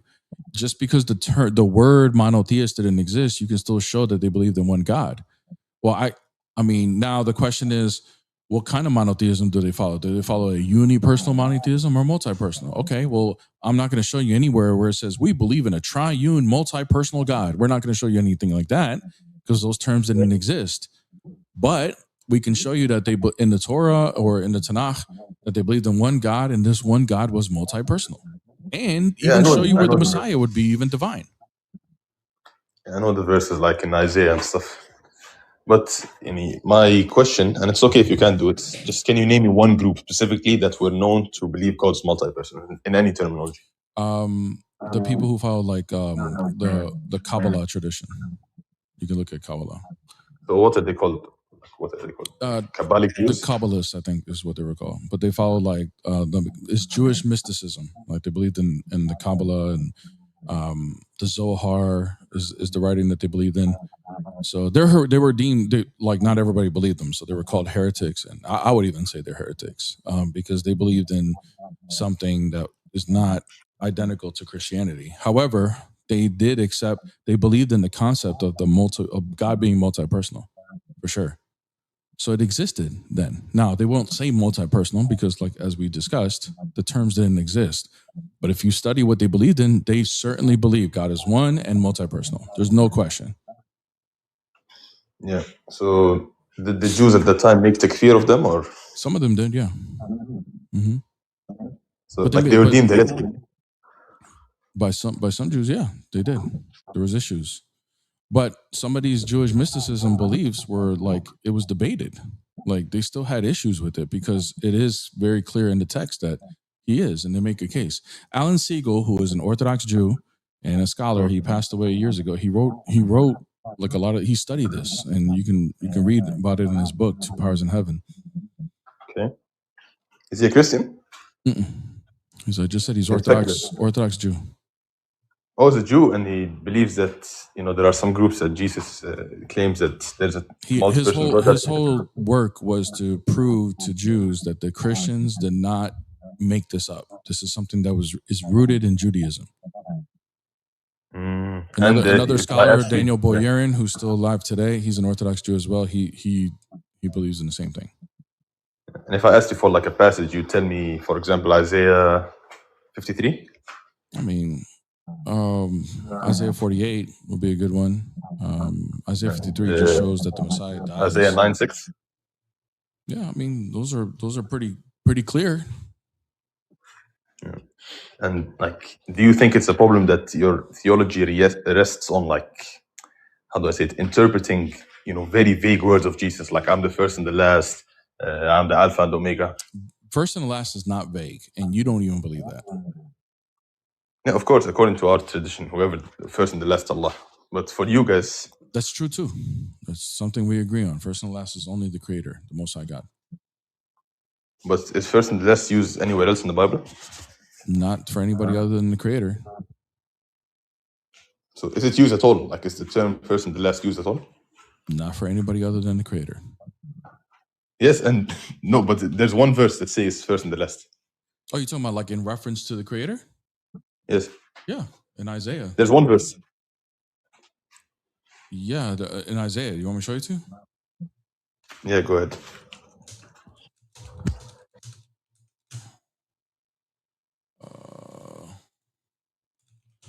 Isaiah 44. Oh, shoot. Hold on.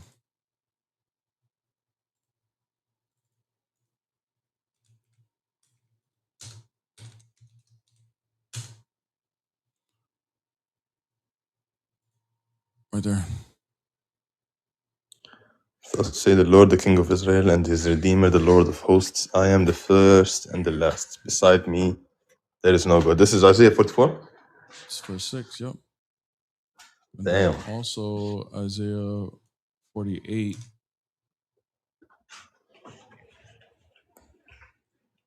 Oh, Jacob, I am he, the first and the last. Indeed. Yeah. So yeah, this is pretty clear that... but are there people that reject it still? Like Unitarians? Yeah, I mean, of course, I mean, just because people reject it doesn't mean they're right. And is the book of Revelation itself contested, whether it should be part of the Bible? It was early in the church. You mean it was like disputed whether it should be in the canon or not? Yeah, for like 300 years. Yeah, it was disputed. The reason why it was disputed, though, is because of the complexity of the text. The text is 100% apocalyptic, and apocalyptic. It's a Jewish style of writing, and apocalyptic literature requires for you to know the entire Old Testament, and in this case, also the New Testament, in order to fully interpret it. And it's very difficult, and it could be. And apocalyptic literature can be interpreted completely different and still sound coherent. So it was very dangerous, because if you leave the interpretation up to the people, or they can just do whatever they want, you could literally take the book of Revelation and interpret it into the most wildest things. And it may sound right according to how the literature is written. So it's very dangerous for it to mislead people. So that's why it was disputed. In fact, even to this day in the Orthodox churches, it's not read at all in the readings during our Sunday gatherings to the congregation, because it's too complicated. It's something that needs to be studied with a priest privately with a small group. Damn. And is it based on a dream? A vision, not a dream. What does that mean? A vision is something that you actually experience, like you see. And is it real what the person saw? Did Muhammad have a dream when he rode a donkey? No, he didn't ride the donkey, by the way. He didn't ride the donkey. Okay, when he traveled from like one mosque to the next, and he was going here and there, was that a real thing? This is not a dream, bro. This is he went up to Allah. This is not a dream. This happened. Yeah. Did he see something? Was it a vision? Yeah, he saw then, bro. all the angels, 7 heavens. Okay, good. Well, John had the same thing. So what? No, but the Prophet actually went up. Okay. And John actually experienced these things. So what? So wait, John saw Jesus? Yes. He saw him really, or he thinks he saw him? Is it possible that John saw Jesus historically? Yeah, I mean, he walked with him, yeah. What? Who agrees that John walked with Jesus? Islam. Islam believes in it. He's named by your scholars. And what's John referred to in Arabic? Yahya. Oh, yeah. Okay. I don't believe I know that. John the Baptist is one of them. Yes, I know. But it mentions in one of your scholars, it mentions John, Peter, and Paul. That's actually Peter. Yahya already died by the time Paul came in. I'm talking about John the Baptist. No, Peter had a very, much better theology than Paul. How do you know Peter's theology? I mean, Peter has writings. Where? Peter has writings, bro. He has, for example, the book of Peter. Okay. In the book of Peter, I mean, he believed the Messiah died. Is that good theology? No, it's better theology than what Paul had, for sure. Would you agree with that? I think even as a Christian. According to what standard? They had the same theology. What? Oh, no. Paul's... You think we don't believe they had the same theology? You believe it, but I don't think they did. And I don't think it's also historians don't believe. Theology is different. Historians believe that they didn't have the same theology. You keep appealing to these historians like I care. Can you show me where? So wait, are you going to take me as authoritative? Are you going to take me as authoritative? I just want to. I'm going to take your argument as objective. That I will take. So do you have an objective argument that Peter and Paul had different theologies? Should I give you? Yes, two very contrasting verses in Peter and let's say Corinthians, for example. Okay, go ahead. That cannot possibly be in agreement. Yeah. So that means all I got to do is show you how it's possible for you to be wrong, right? Yes. Okay, go ahead. Yeah.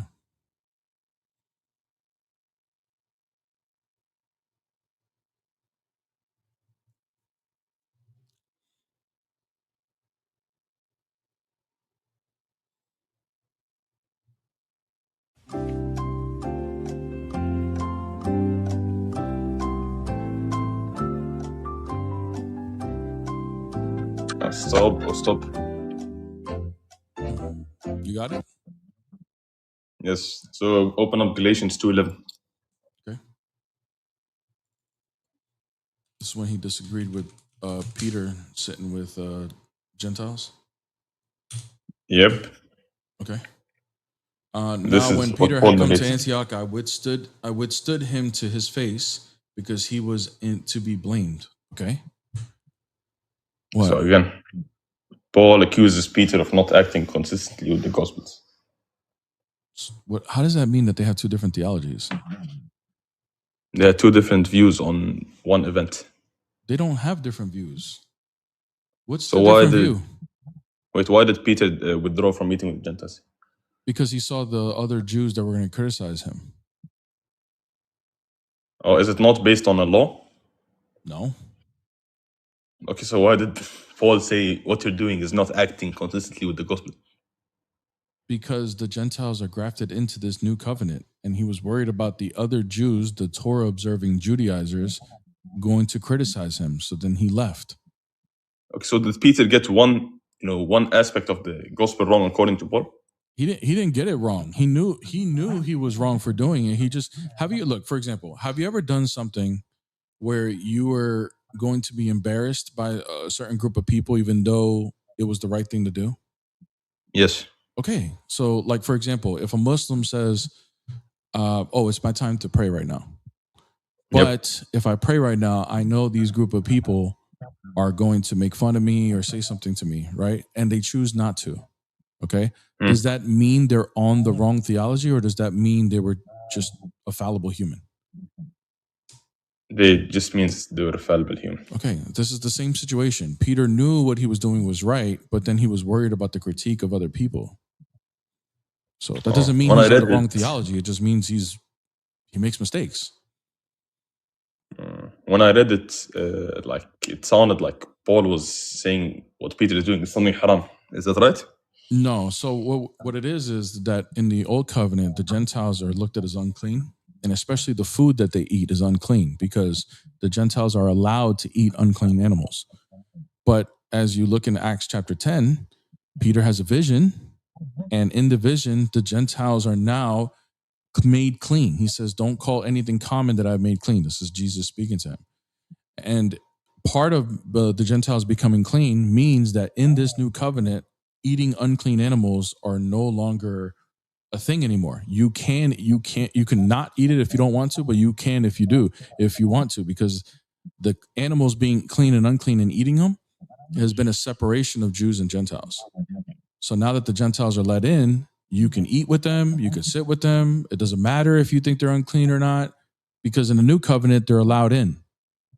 But there were still Jews that believed in Christ that still were stuck in their old ways, and they were very critical. They critiqued people. They gave Paul problems. They gave James problems. They gave Peter problems. But they were still part of the church, and they wanted to keep the unity. But Peter was worried about them criticizing him for doing the right thing, so then he left. Okay. So, and 2:16, where it says a person is justified not by the works of the law, but through faith in Jesus Christ. Mm-hmm. He's talking about the Yes. works of the old covenant. Yeah, the law. Okay, was Peter adhering to the works of the law or the faith of Jesus Christ? He's on the faith of Jesus Christ, but he was worried about the critique of the other people who were very, very stuck on the works of the law. In this moment, did Peter have faith in Jesus Oh Christ no, like probably Paul, or no. did He Paul made a have mistake. faith? He made a mistake, just like we all do. Okay. Oh, he made a mistake, but he did believe that what he's doing is wrong. Yeah, bro. Just like the Muslim who doesn't pray in that moment, right? And maybe later on they feel convicted. They're like, "Dang, I probably shouldn't have done that."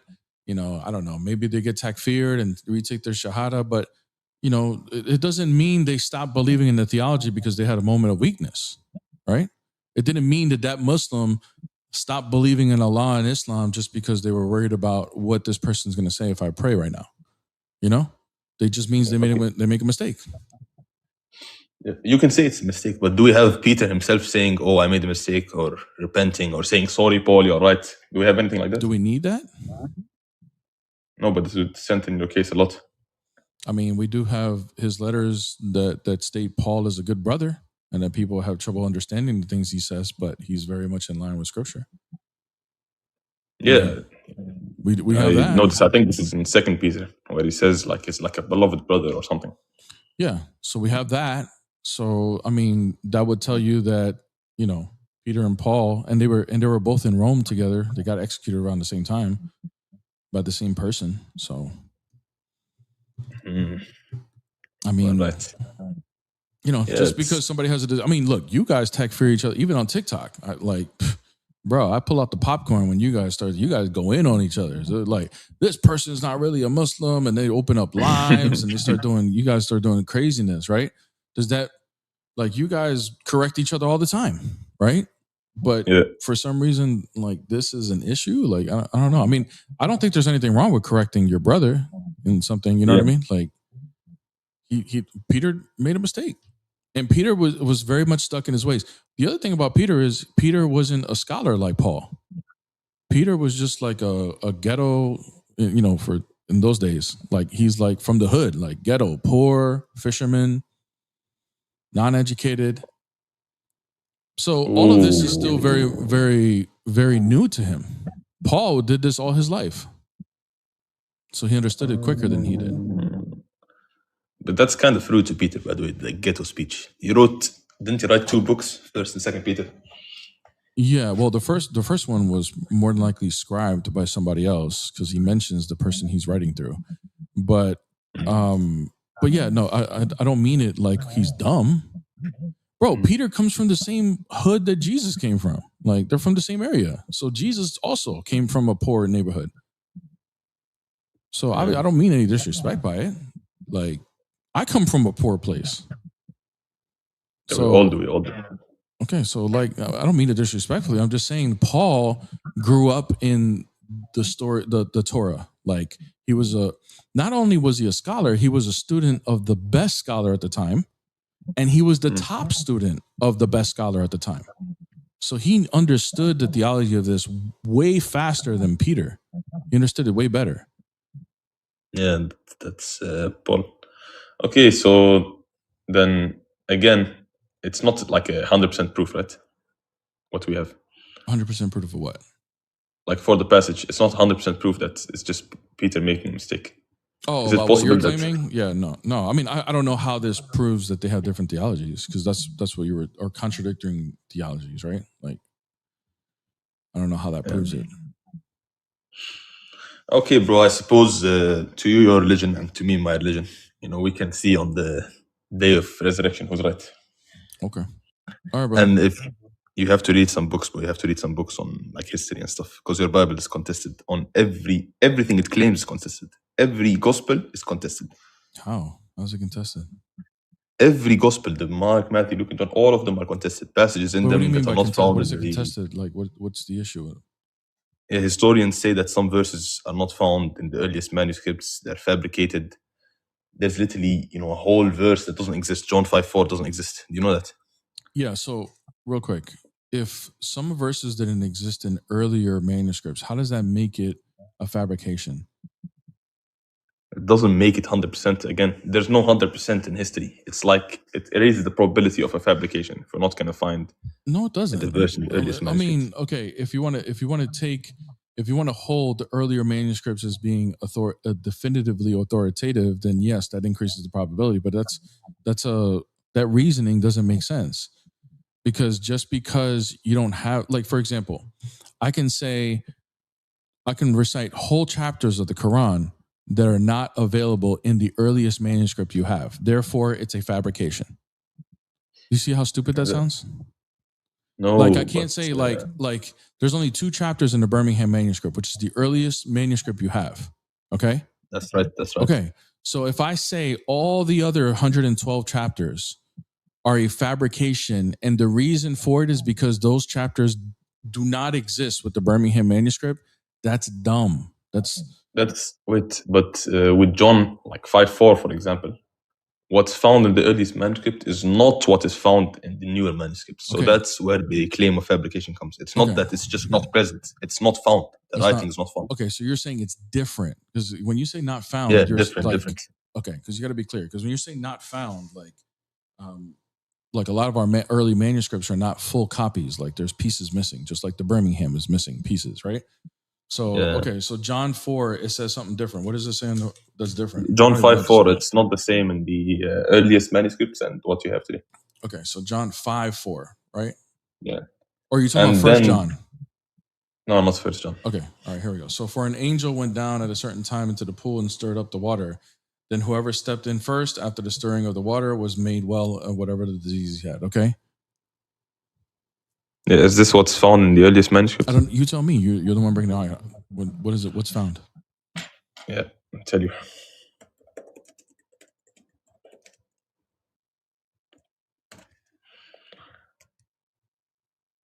Angel went down.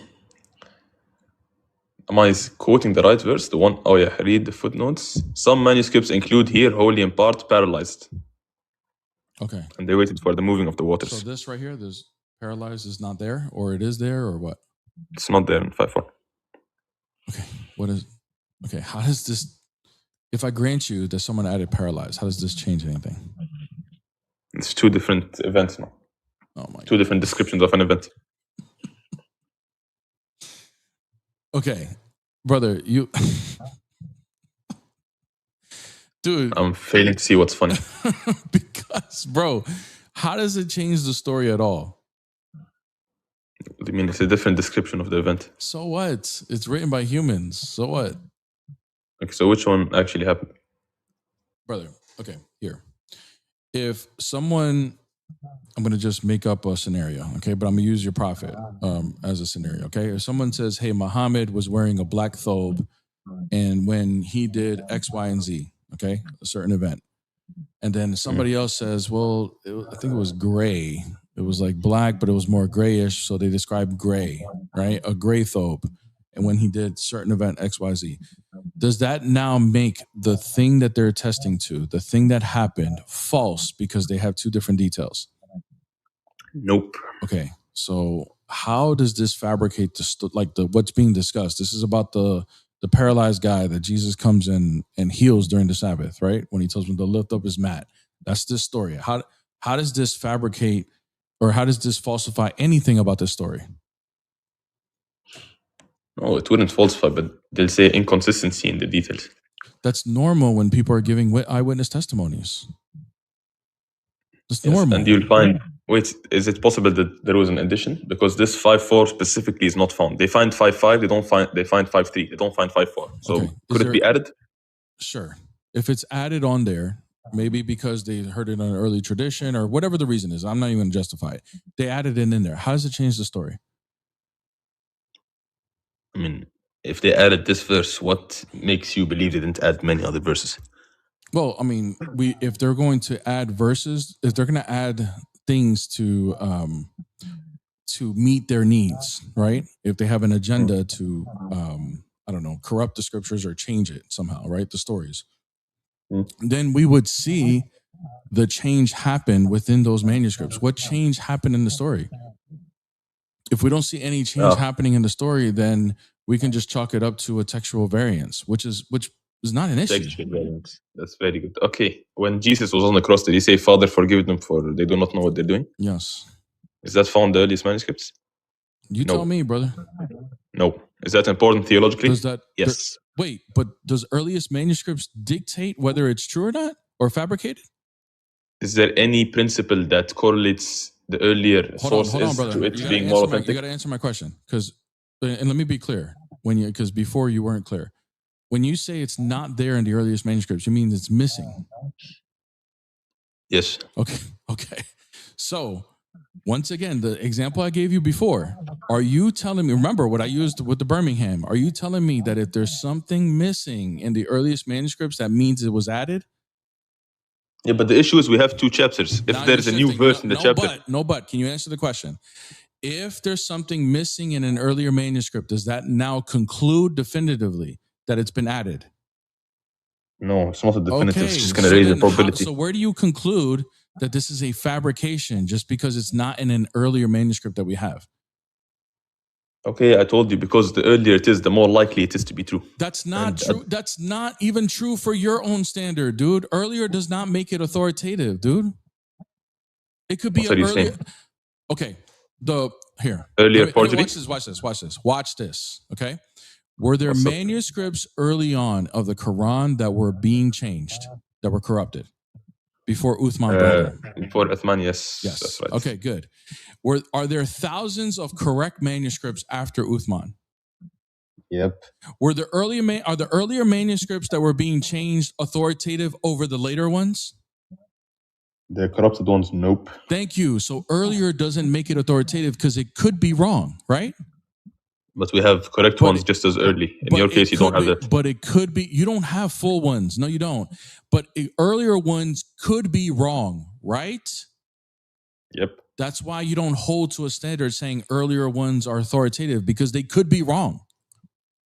Yep. Okay. And what I'm trying to say is the earlier it is, the higher chance it has to be true. Like no, it's inductively. That's not even how textual critics, they don't even agree with you on that. That's not true, because it could very well be wrong. Just because you found an earlier one. Now, earlier ones are valuable in its own way, but it doesn't dictate whether it's a higher chance of being true or not. That's not true. There's no principle in history that says an earlier source is more likely to be truer to the event. Not in history. No principle? No, absolutely not. No, that's not true. Now, it's valuable, but not in the way you're saying. The earlier it is doesn't make it more true. Like, for example, were the Gospels written before the Quran? Yep. Are they more true? Nope. Okay. So, bro, you even believe in this. Earlier doesn't make it more true. I'm not saying 100% of the time, but there is a case. Okay, like an example. I'll give you an example. If we have two books, right? And then we have two huge differences, textual discrepancies, and one is earlier and closer to a source. Which one are you going to take? It really depends on what we're discussing. Okay.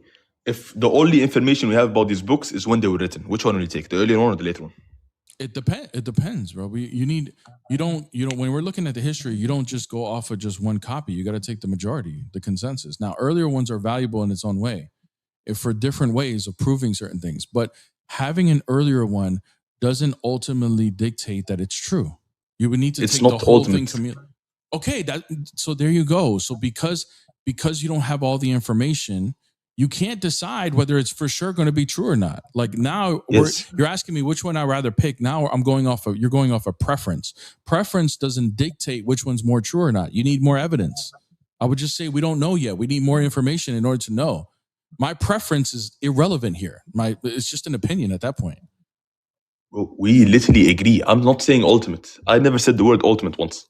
I'm saying it raises the probability. And historians agree with me. If we have an earlier source, it raises the probability. It depends on the situation of what it increases the probability of. Okay, there is at least one principle in history that favors earlier readings. Yes or no? I said they are valuable, but it doesn't mean that doesn't mean in every situation earlier means it's more valuable. Okay, now we have two readings. One with the Father may forgive them for they do not know what they're doing, and one without. Which one do we take? The one without earlier. Which one do we take? take whichever one the church accepts. And what's their justification? Because the church is the one that provided this scripture, dude. Yeah, what's their justification for taking something that's not found in the earliest manuscripts? Do they have other manuscripts just as early? We can just justify it through textual variances. Who cares? Textual variances, bro. It's a whole new sentence. It's a whole new sentence. Father, forgive them. Whole new sentences too, whole new words and whole new meanings. You don't care. That's not guaranteed. Because that's not guaranteed, by the way. Bro, but notice how you have your own justification of what Christians will present to you as problems within your own text, and you'll say, well, it's just whatever. We don't even know what the hell an ahruf is, but I'm just going to accept it because we accept it. And you have your own reasons because you believe in your scholars, the imams, whatever, right? And that's the reason why you accept it. I'm telling you the same thing. I accept what the church gives us because they're the ones that give us it. And you're saying that's stupid, but you do the same thing for your own religion. You're not being consistent. But the concept of ahruf is redundant in Islam. It's useless now. We don't care what happens with the harf, as long as we have one. So, bro, are you listening to yourself? You don't care what the nahruf is. Okay, if you don't, it's still something, and you don't know what the meaning of it is, and you're just going to accept whatever they tell you. But I'm telling you, I'm going to accept whichever the one the church accepts, and you're saying that's a problem for me. Why? Why is that a problem? Because the church itself has to justify, by the way. It's not just the church deciding. Wait, according to who do they have to justify it? Who are they? Do they need to respond to? To you? No, they have to justify to you guys, the Christians. Why did we take this? Why did we not? We don't ask for any justification. We trust the church. We go with it because the church is consistent. We can trace the church historically back to Christ. We trust Christ, therefore we trust the church. So what? Okay, heretical gospels. Heretical gospels. When they were deemed heretical, did they have reason or did they say, nah, this gospel is heretical? Yes, they had reason. Okay, so they have reasons, including different texts. Yes or no? Okay, and the verse about Father forgive them for they do not know what they're doing. Did they have a reason to include it, even though it's not in the earliest manuscripts? If it's the one that's accepted by the church, where they deem the Gospel of John as being accepted, then that's the one they accepted. They don't have to justify every freaking verse in order to accept it. We know, by the way, even historically, you can look at this. The four Gospels, out of all the things that were disputed for the canon, the four Gospels had nothing contested whatsoever. So it was just accepted unanimously by the church. So no issues whatsoever. So if they accepted it with no issues whatsoever, then we don't have an issue. Yeah, but this is within the Gospels. This is, and I believe Matthew, is it the one where it says, for Father forgive them, or they do not know what they're doing? This is like a verse. So what constitutes the book of Matthew? What do you mean by what constitutes it? Because, you would agree that the earliest full attestation or a full book wasn't till maybe 300 years after the death of Jesus. So at the time, the church, they were dealing with manuscripts. I don't know if I would agree with that. What do you mean? What do you mean? When did we have the first ever full book? It's in the 4th century, I believe. The full book of Matthew. That's not true. There's a full book before the 3rd or 4th century. The Gospel of Matthew, they had the full Gospel of Matthew before the 4th century. What are you talking about? Okay, bro, it was nice talking to you. Have a call. I hope you ponder on what I said. Bye-bye.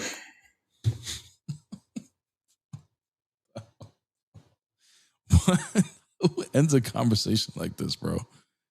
He said we didn't have a full book of Matthew before the 4th century, bro. What the hell? Holy crap, man.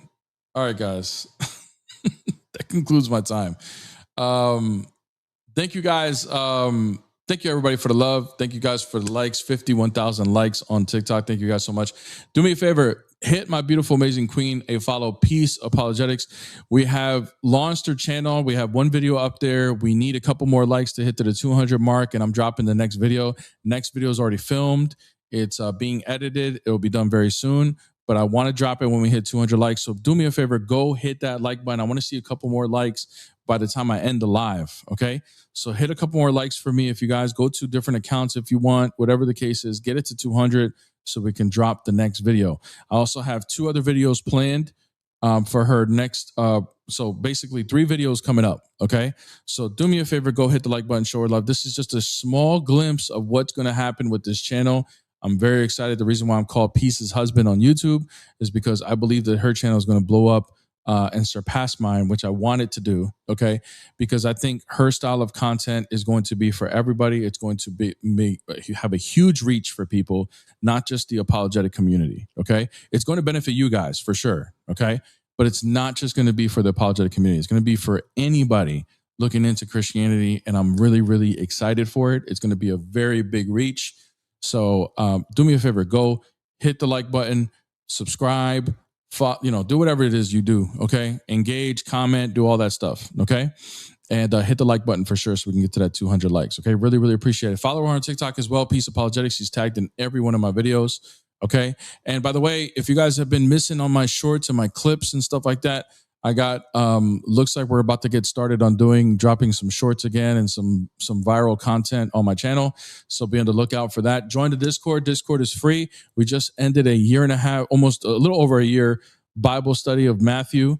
Okay. Free to join. We're going to do another Bible study. It won't be as long as the last one, but we will be doing one. I'm going to figure out which one I'm going to do next and announce the date as to when we'll start that up again. But join the Discord now so you don't miss the announcement and you guys can be a part of it. Okay.